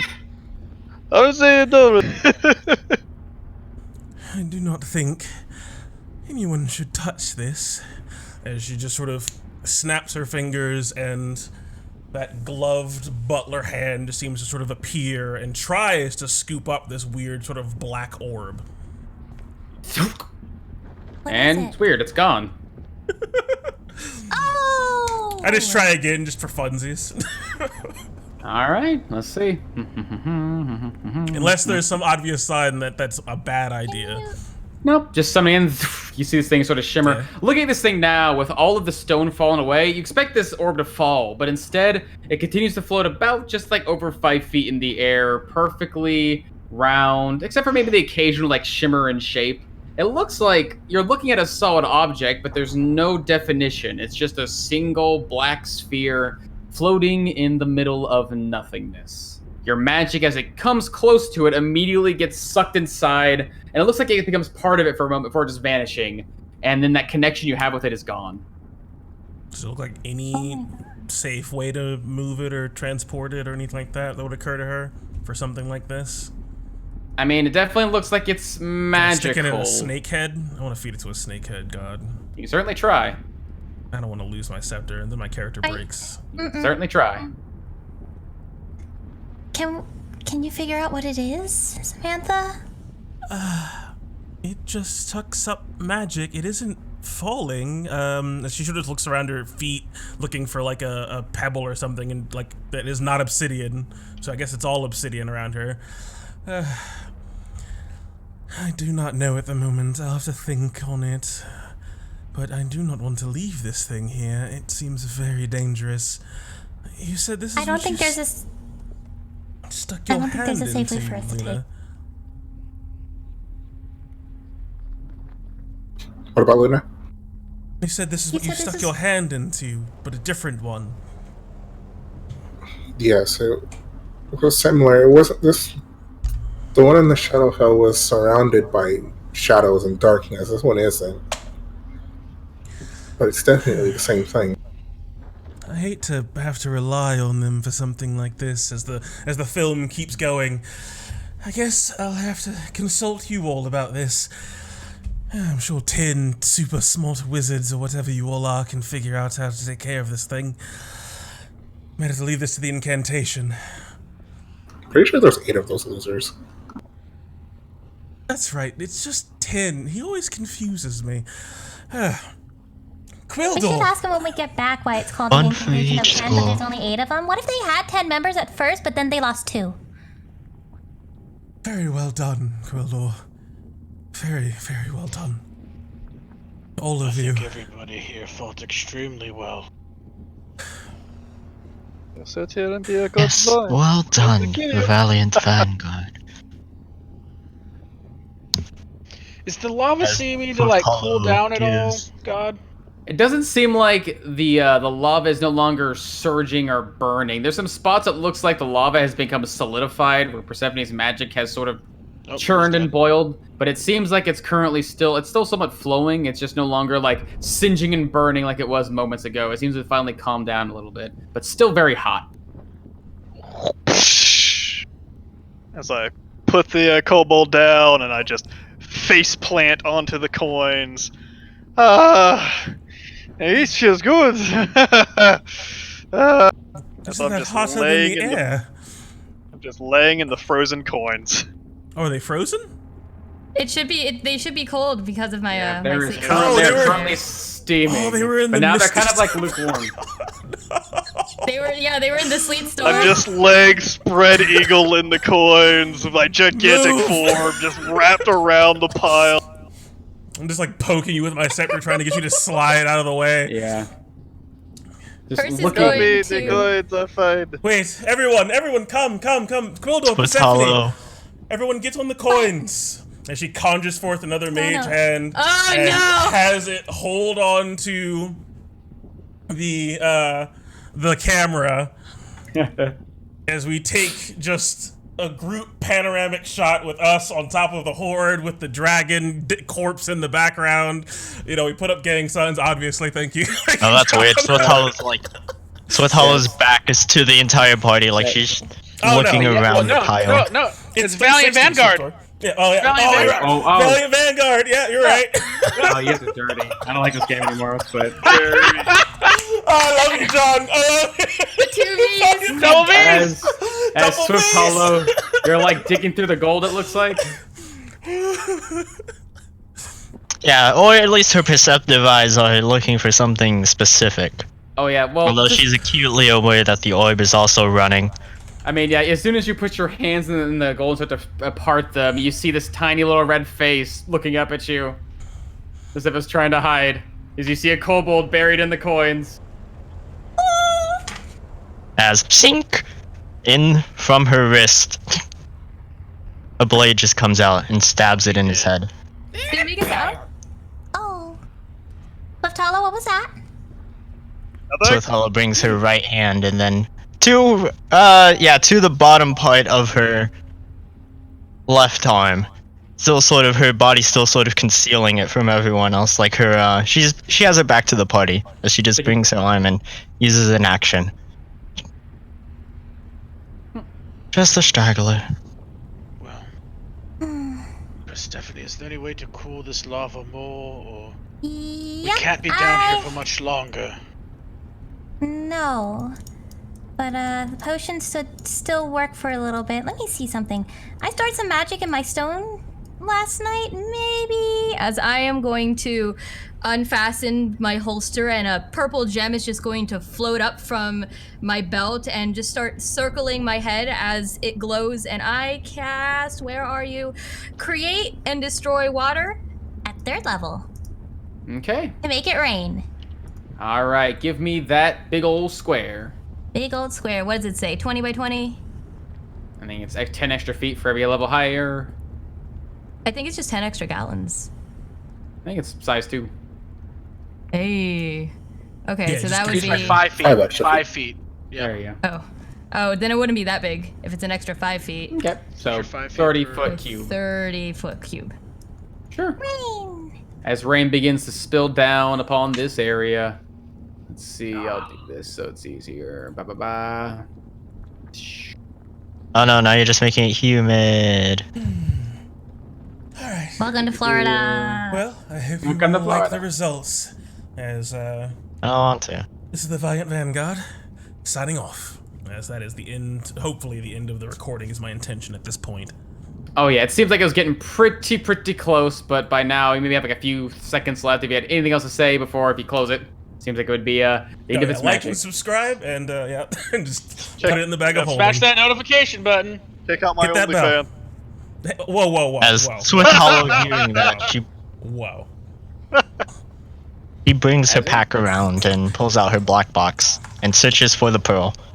All right, yep. Look, it looks like it's pretty easy to spot once you get past some of the mounds. There's a large, like human head-sized pearl sitting in the midst of this pile, which you're able to find and scoop into your box. As yeah, you guys gonna spend some time Quickly looking doing around. the combination, letting no one see how to do it. Sure. Locking it, setting it back inside her pack. I do have good news. I think this is going to last quite a bit. So if you like, as I take off my rucksack off my back and just lay it on the ground. It's basically just a big ass blanket. It's a hobo sack. And it's just a gigantic blanket at this point. If you want to load me up, I can carry quite a bit. I don't know. I don't think it's really smart to just start grabbing all of the gold. Because Maybe not when the that gold, but maybe the chests? No, Yeah, we not should get chests either. Prioritize anything that just looks magical, Exactly. the item, Right. we could shove it in our Grab bag. that cloak and that armor that you talked about, and I'll just take out my heavy haversack and just start putting Everything looks big like a shit magic in there. item.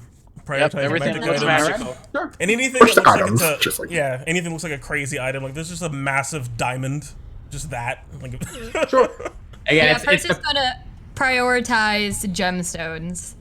yeah. So again, in this massive conclusion, pile of not coins coins. and gemstones and some loose objects, you see some large ones, some chests. It looks like you can see even mixed within there, like it looks like a suit of armor lined with silver. Looks like even the middle, maybe like a strange pair of boots, as well as an amulet, and even some other like objects buried within. But again, you're looking at quite a big hoard right now, and it might take you guys some time to go through it. As Oh wait. Yeah.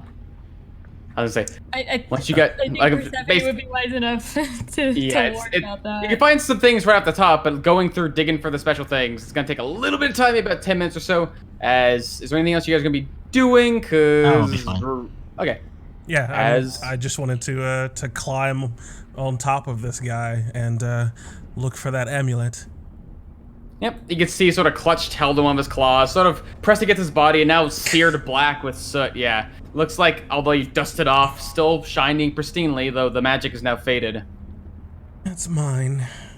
And the only other thing that I wanted to do, if I'm picking up what you're putting down here, is Samantha would start utilizing Eldritch Blast and Primal Savagery to take this thing's heart. All right. some time will be spent. The Valiant Vanguard searching through what looks to be a hill of gold, finding assortment of items inside. Again, strange things buried. Unless they look glamorous and by themselves, but here it almost looks like a messy pile. But you guys find yourselves with an actual hill of coins. One might say millions in number, although a large majority of them seem to be of the darker brown color, that of copper. Still plenty, thousands upon thousands upon thousands of gold, of silver, and even the beautiful platinum.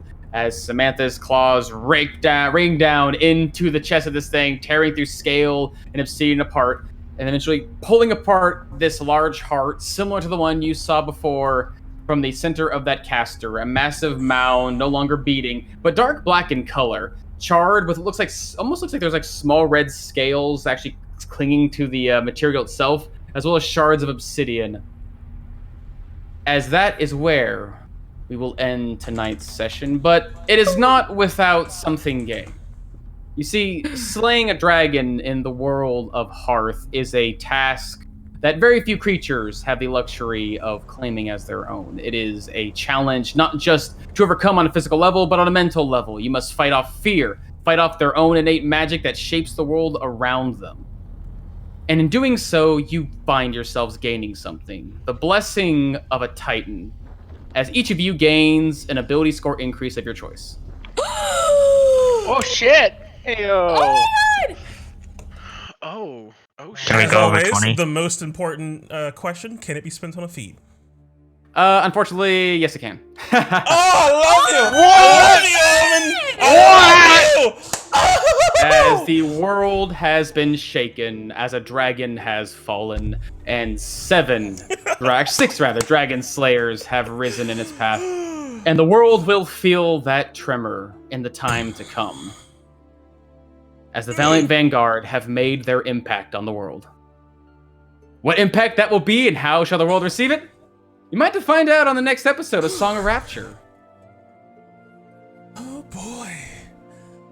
Oh boy. Can we use it to boost an ability score above 20? Not yet. Not yet, baby. Oh. Darn. Fuck. This Titan power sucks. I rolled my entire 10th level not knowing what I wanted to do with my ASI, and now I get to do it again. Were you at 18 strength, Coldor? Yep. Oh shit. Yeah. Fucking finding the strength to tear through the hide of a dragon and I was keep like, breathing. do I take wisdom or do I take strength? Like, I jumped really high and I stabbed him really good. Now I'll take strength. Man, what the fuck do I? I know exactly what I'm gonna take with this. Excited. Oh, so glad I can take a feat. Oh, I'm so happy. This is gonna be perfect. I'm so excited. This is fucking great. I hope take you the all charisma feat.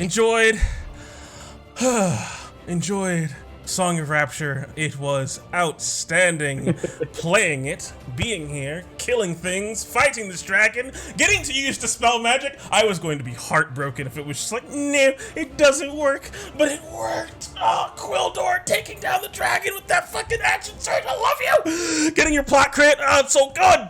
So many good things. So many good things. Oh my goodness, this is a great session. I hope you all enjoyed it. I hope that you continue to enjoy games on Lionhead Gaming, and I hope to see you with our upcoming game this Sunday at 5 p.m. Eastern. Heroes of Thylea continues with the Oracle's Chosen now pushing into the Mossy Temple. Their encounters with goatlings, evil little fey toddlers that grab onto the back of your head and pull your hair and scratch your face and insult you all the while. I'm sure there's going to be more of them, along with whatever awaits them below ground, below the Mossy Temple, in the ruins. Who is Demetria? What secrets does she have for our haunted and doomed ones? And will they be able to save the people, the poor boys and girls of Astoria who've been whisked away by this mysterious fey creature? Who knows? So be here this Sunday, 5 o'clock p.m. Eastern, to find out and to see it all happen live right here on Lionhead Gaming. But of course, if you can't catch it live, there's always the VODs like there are for every game, or the podcast. Be sure to check that out as well. We also have an official Lionhead Gaming Discord, so you can be sure to hop on into there, talk about any of the games, share some stories about your own game, share art, look at the cool fan art that we get, and talk about memes, talk about rulings for D&D and other systems, just argue ad nauseum about whether or not, I don't know, whether or not descriptive role-playing is role-playing, I guess. What's one of the age-old arguments that you and I cycle into, Brendan? We always coming back to. We just keep coming back to it over and over again. That Omen likes when we come back to it. Yeah. I think one of them is if you flavor a spell one way the first time, is that just set in stone? And like It's your we flavor from there. constant. Yeah. Oh yeah, Yeah. it's your flavor constant. Yeah. Should your Yeah. flavor have repercussions? Yeah. Mm. Is your flavor dumb? Yes, it is. Change it. I don't want it. I like my moonbow flavor. Leave me alone. Yeah, I do could like the flavor. players tell other Doors players into the no? fray and disappear. No, play that again. Need the exit track. But it stopped for me. But that is all we've got for you. We are off next week on the 14th for Kingdoms of the South, but it'll be making its glorious momentary return on the 21st. And I am also requesting off for the 16th for Song of Rapture for a no live session. If that's cool with you, oh man. Yeah, I figured it might be. So we're gonna be off the 16th, and then Anticipation should tell you that we'll also be off the 19th. So next week, 14th, 16th, and 19th, no live games. There may be things recorded for posterity that may be uploaded to the YouTube or what have you for later consumption, but nothing live and official in suit and tie, as it were, for Lionhead Gaming in the upcoming week. But we do have one more live game coming at you on the 12th, so be sure to be here for that. That's all I have for you, so we're going to go ahead and host somebody on Twitch. And as always, may your dice roll 20s, and you always make your saves. Video. Toodles. Bye. Kiss, hands. kiss all of you. Don't kiss nobody though. Social distancing, but a kiss. Only flush toilet paper. Mm-hmm. Only glow kiss.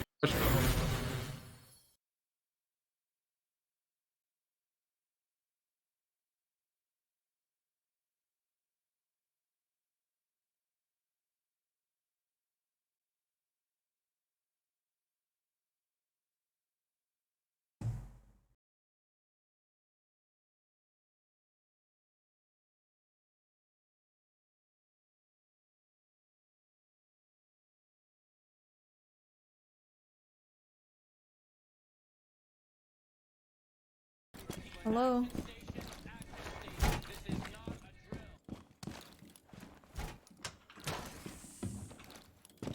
He put it in the spot that I usually put it in.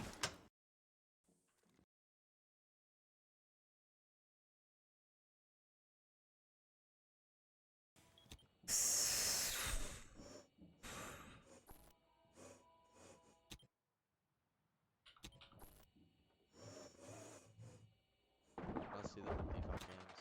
I think they're by service, maybe? Yeah, service is open. Yeah, they're by service.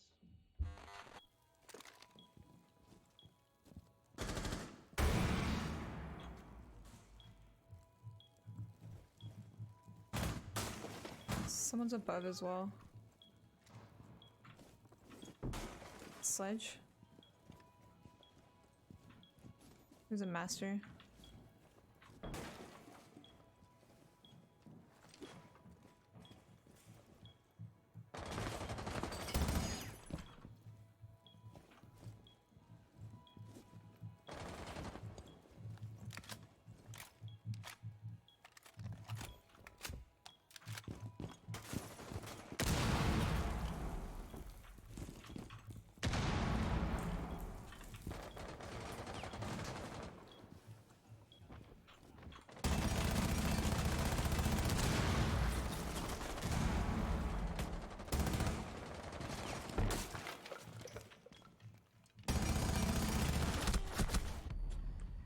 I don't have anyone playing above. Sophia's above.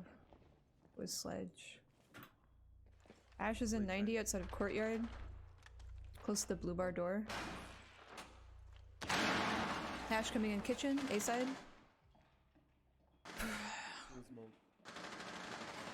Operator remaining. Nice try.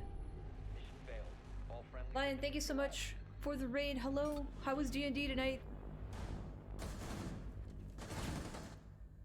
I think I'm just gonna play roles that I'm not used to. Like running around upstairs.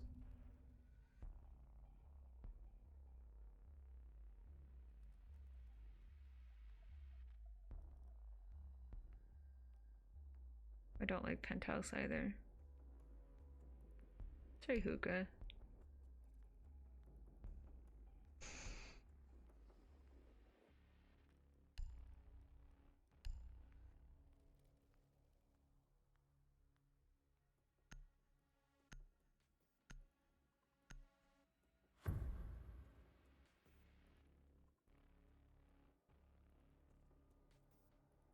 Secure the area. Keep the bombs protected.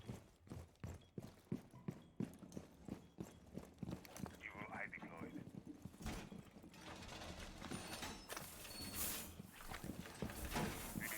Going up.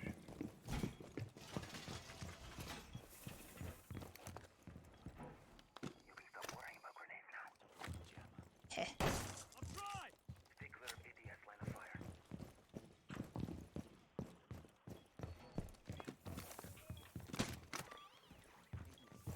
Facing my evil eye. 10 seconds left.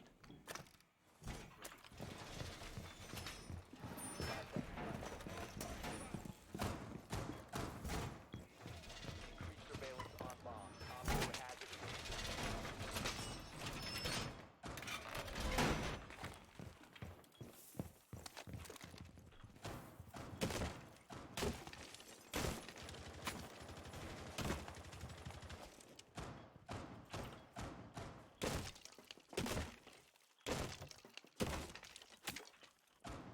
Why can't I punch the other side of this?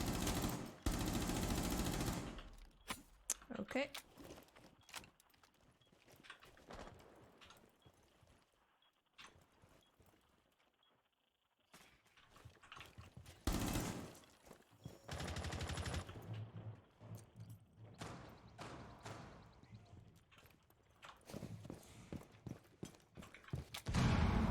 Plant enabled!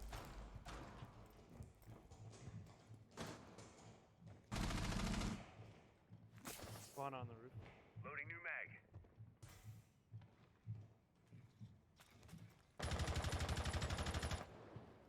One's hookah balcony. One's aquarium now. This is a Sophia. She dropped off of downstairs now in office. It's a Sophia. She might be going to her security mute.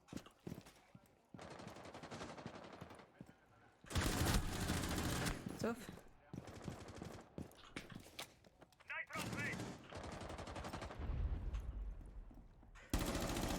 One's still roof.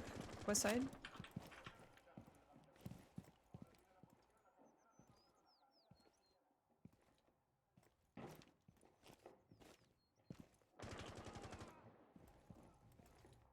One's in the aquarium. Op 4 has located a bomb.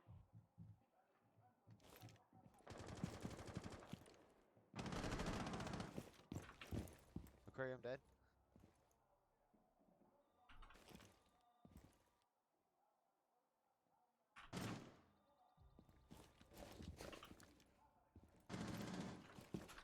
A bomb has been located by Op 4. Carrier aquarium. One Op 4 remaining. Where's the last one? I don't know.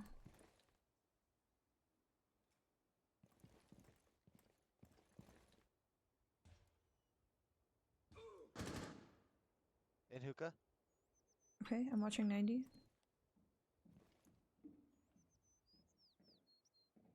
Fifteen seconds left.